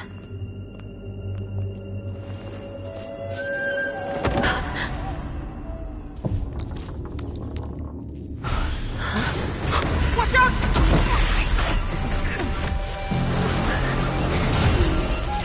Emergency! All wardens prepare for action! Emergency! All wardens prepare for action!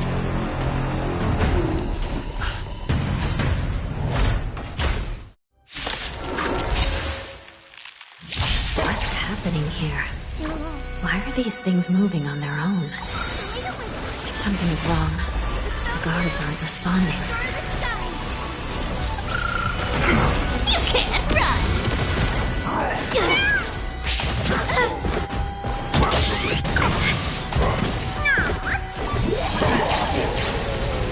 This thing is going wild, just like a Borison. Looks like we're on our own for this one. Future will come! Come to me! Have some sunshine! Found me! Dispel the gloom! Restore the skies!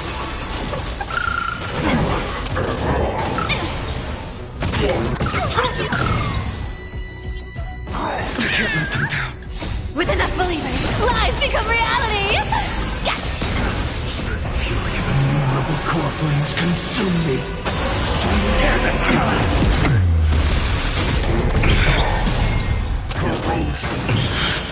Quench the flames of blood!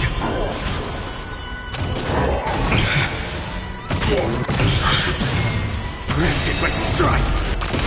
Quench the flames of blood!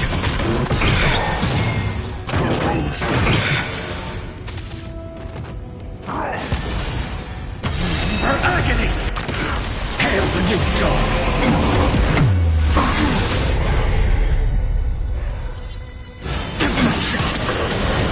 Tear the sky! Is that all? Is that all? So without salvage, all stars burn to ash. For tomorrow! You can't run!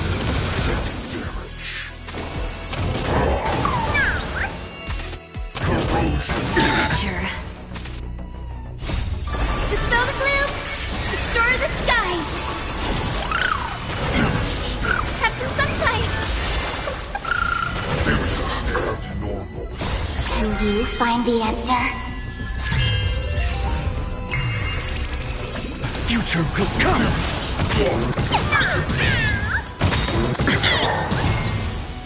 Fury of innumerable core flames consume me!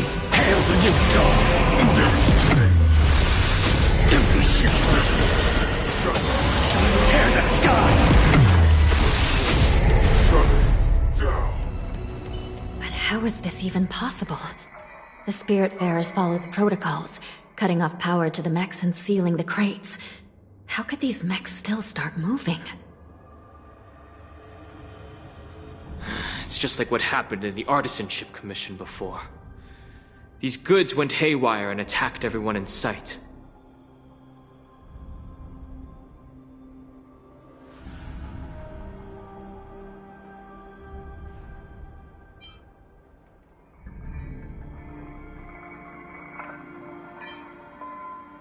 The Alchemy Commission members examined them and found some unusual structures within. These things showing up in the shackling prison can only mean one thing. A prison break. And whoever delivered these goods clearly wanted them to go through the Xianzhou's strict inspection process to show the Skyfaring Commission and Cloud Knights how dangerous they were. They wanted these mechs to end up right here, in the shackling prison. If these things already started taking action while nobody was paying attention, then the whole prison is in trouble, I'm afraid. And to make things worse, another group of visitors just entered the depths of the shackling prison. The messengers from the Xianzhou Yaoqing. And the prisoner they came to visit might be the target whom these wolf-shaped mechs were delivered here for. If that vicious beast manages to break free, it will be a catastrophe for the Xianzhou Luofu.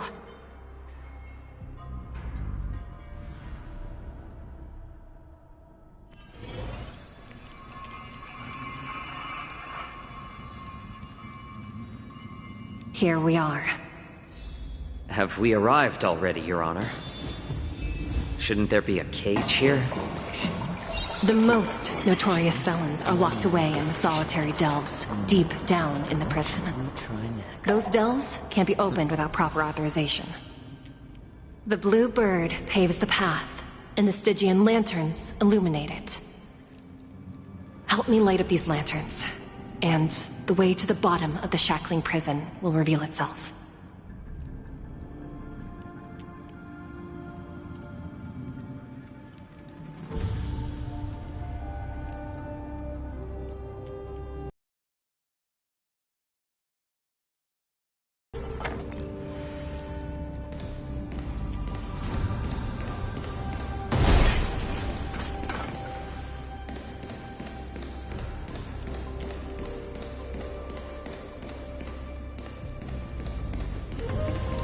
I've given you the diagrams for lighting the lanterns.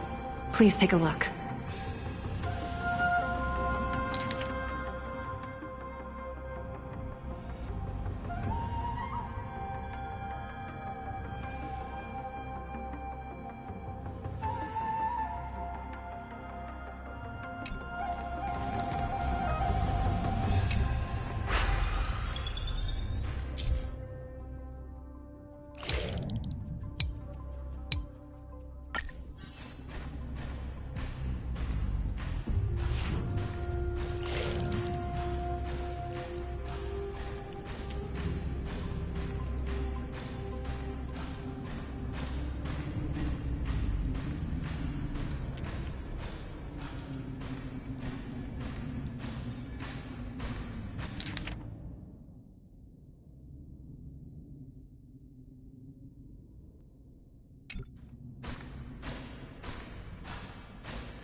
It's better to use your brain.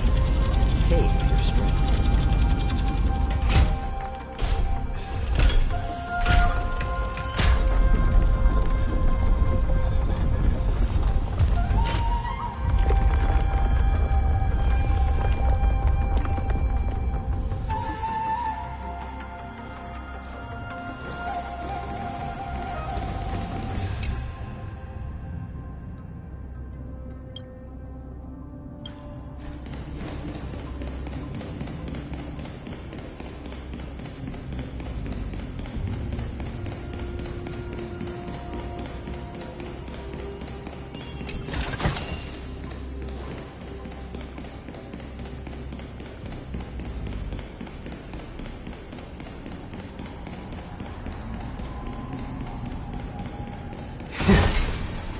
path is open.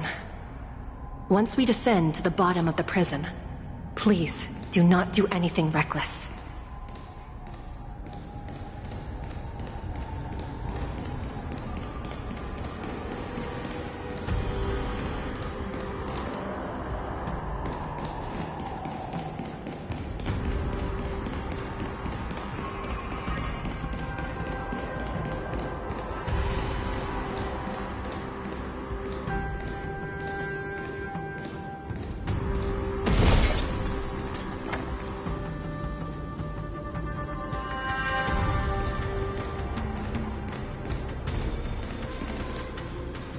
Inside the delve, behind this door, is the greatest enemy of the Foxians, Hule.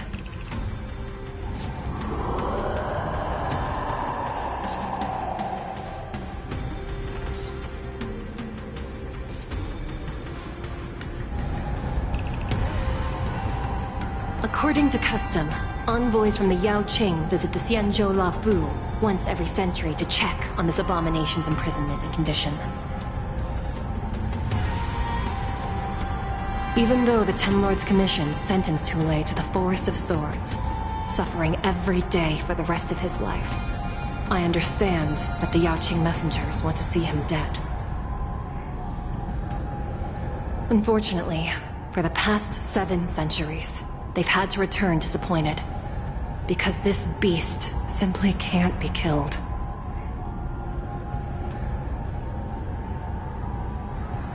If we can use his toxin to create medicine and save an innocent life, it might help balance out some of the sins he's committed.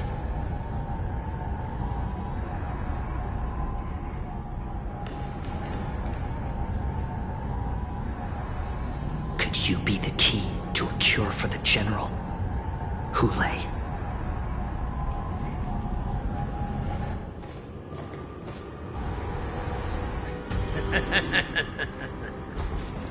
And once again, the envoys of the Yao Qing will leave disappointed. However, I won't say the same for me and my brothers. Who's there? I'm just a humble counselor of the Rhino Hound Pack. You can call me Mockton. Wardens, intruders on the lowest level! Send reinforcements! Nobody will hear you here, at the bottom of the shackling prison. Thank you for opening up the prison for us, Your Honor. We'll take it from here. No wonder I kept smelling that familiar stench. So it wasn't just my imagination. Do your thing, Morsa. We mustn't let these abominations get any closer! Detestable things. There are too many of them. Once we were inside the shackling prison, we found soldiers failing everywhere. You can't run! The future will come! Like that, huh?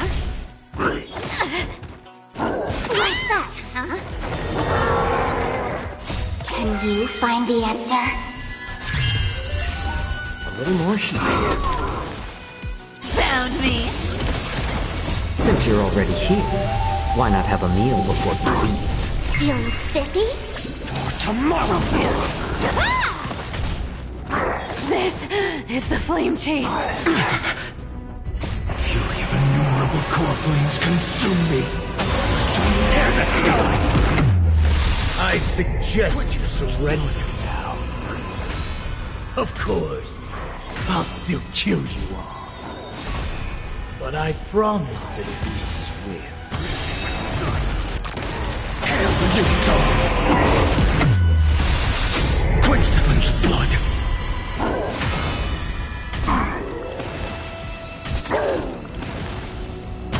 Her agony! How presumptuous! Die now! Leave if you can, Morsa. It's not time yet.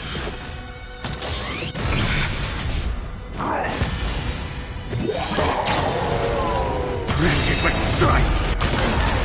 Sun tear the sky!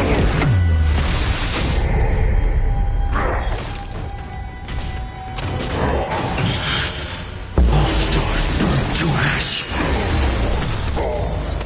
More seasoning.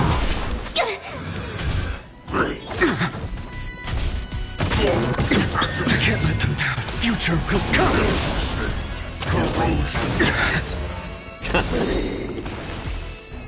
Since you're already here, why not have a meal before you leave?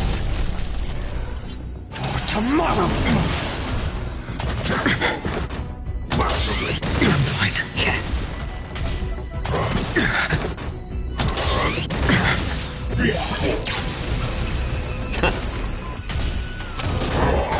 My back. Since you're already here, why not have a meal before you leave?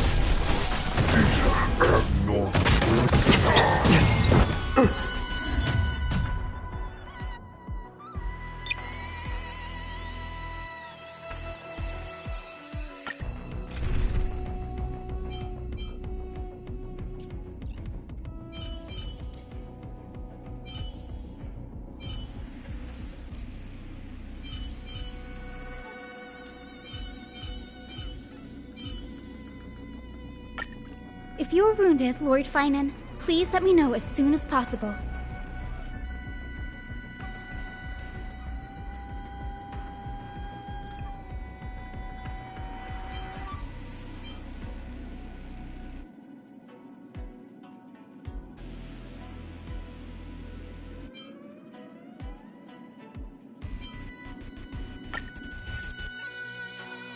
Detestable things. There are too many of them. Once we were inside, we found soldiers of Halo Force everywhere. Feeling spiffy? The future will come!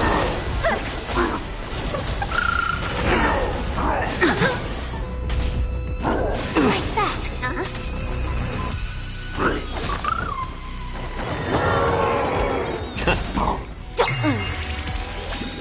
Can you find the answer?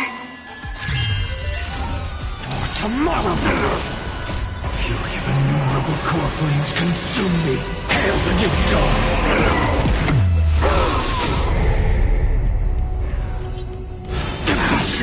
I suggest you surrender now. Of course, I'll still kill you all. But I promise it'll be swift. Quench the Twin's blood!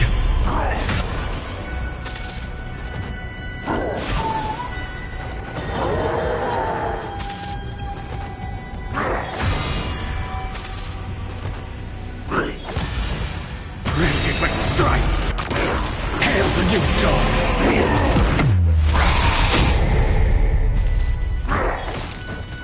So it is! All stars burn to ash! How presumptuous!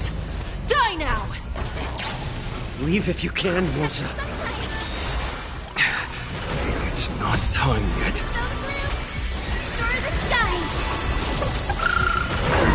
More seasoning. Since you're already here, why not have a meal before you leave? Feeling spiffy? Future will come!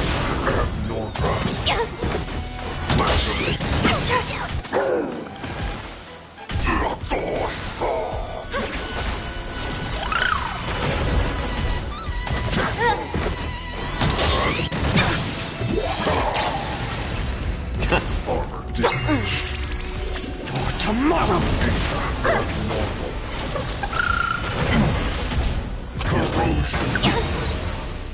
Can you find the answer?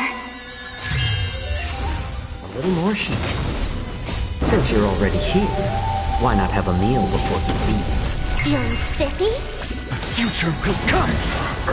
Fury of innumerable core flames consume me! Sun tear the sky!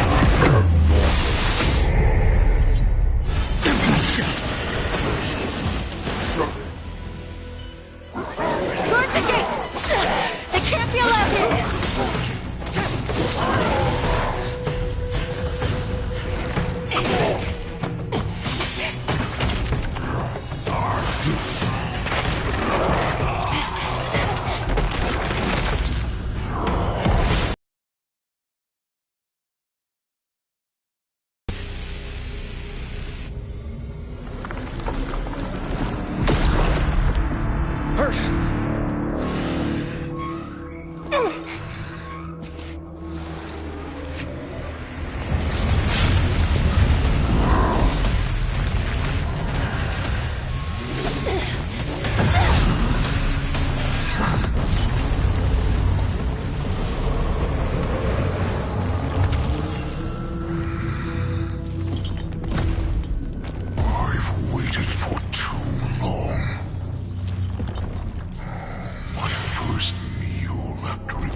Been a long time, boy. Welcome back.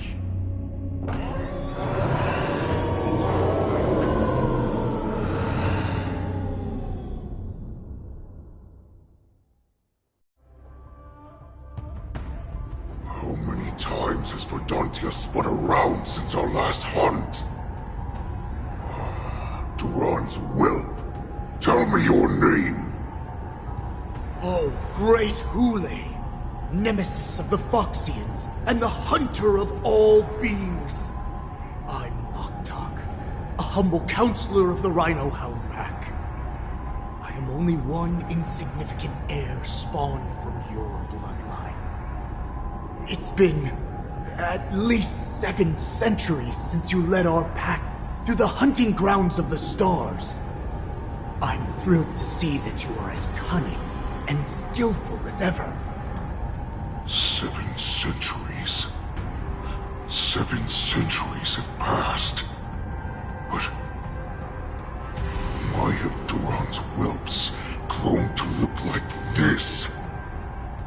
Tell me, Moktok, why have you grown to resemble our most despicable slaves and enemies, the Foxians? I've been commanded to release you from this cursed prison. It is Senjaya's will. That's why I had to take a magic pill, don the skin of a lowly beast, and play along with their hypocrisy. Since you have an escape plan, tell me, what's our next move to get off of this ridiculously large ship? My brothers and I will lock down this prison, trapping the prison guards inside. This will buy us some time. The rest of my crew, who are undercover like me, will secure the vessels for our escape. According to the plan, we only have 4 hours to get out of here. Originally, I intended to carry out the plan tomorrow, but they're planning to transfer you to the Xianzhou Yaoqing now. So I seized this opportunity to set you free. What a reckless plan, you idiot! Even if we manage to get the ships, our chances of escaping are slimmer than a Foxian slipping through my claws! But we have no other choice. The angel serving under the Master of Immortality sent me with a message. Only your return will end the prolonged divisions among the Borisin. Every one of my crew is ready to lay down their lives if it means setting you free.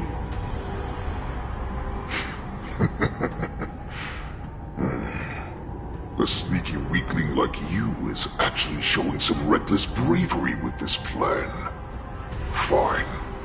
You'll get what you want. And all of Duran's whelps will too. Well then, my lord. We should leave now. Before we go, give me one of those magic pills. My lord, do you seriously want to don the skin of a lowly beast? That would be a disgrace to your greatness, my lord. You idiot. Greatness means nothing without freedom. Once I get out, I'll need a disguise that won't raise any suspicion. As you wish, my lord. Is that Foxian slave my meal? No, he's an envoy from the Xianzhou Yaoqing. I plead you to endure him a bit, my lord, as he's more valuable as a hostage. Take him, guys! Time to move out!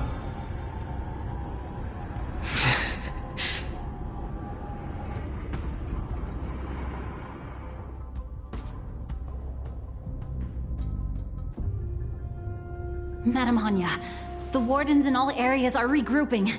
Those Ingenium enemies are wandering around and causing heavy casualties.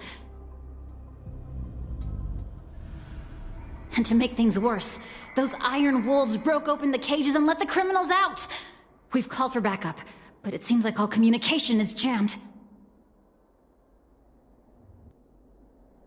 Let's preserve our strength and first take down the isolated prisoners. By decree of the 10 Lords, all prison breakers and intruders shall be apprehended, dead or alive. Just a short time ago, the nether key mechanism was activated. It was probably Madame Shui and the Yaoqing messengers, heading to the bottom of the prison. Given the situation, I'm afraid that area is exactly where our enemies are targeting. We mustn't let that vile beast escape from its cage. We've gathered all the prison guards who can still fight, and we'll split up and secure each floor. Go! Those intruders are quite bold. They must have been planning this for quite a while. Indeed, but Borisin tend to favor direct and aggressive approaches. Crafting careful and precise plans like this is simply not their style. Let's focus on the current situation right now. Please help me.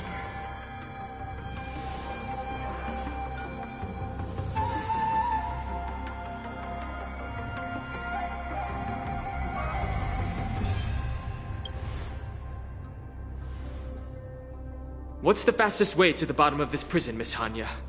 If we don't get there quickly, we'll soon be outnumbered by all the enemies inside.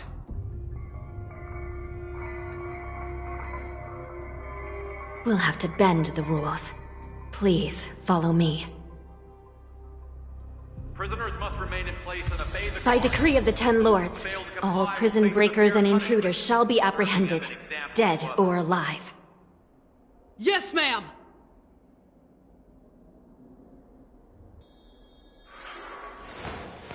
I will walk to the end of all your wills.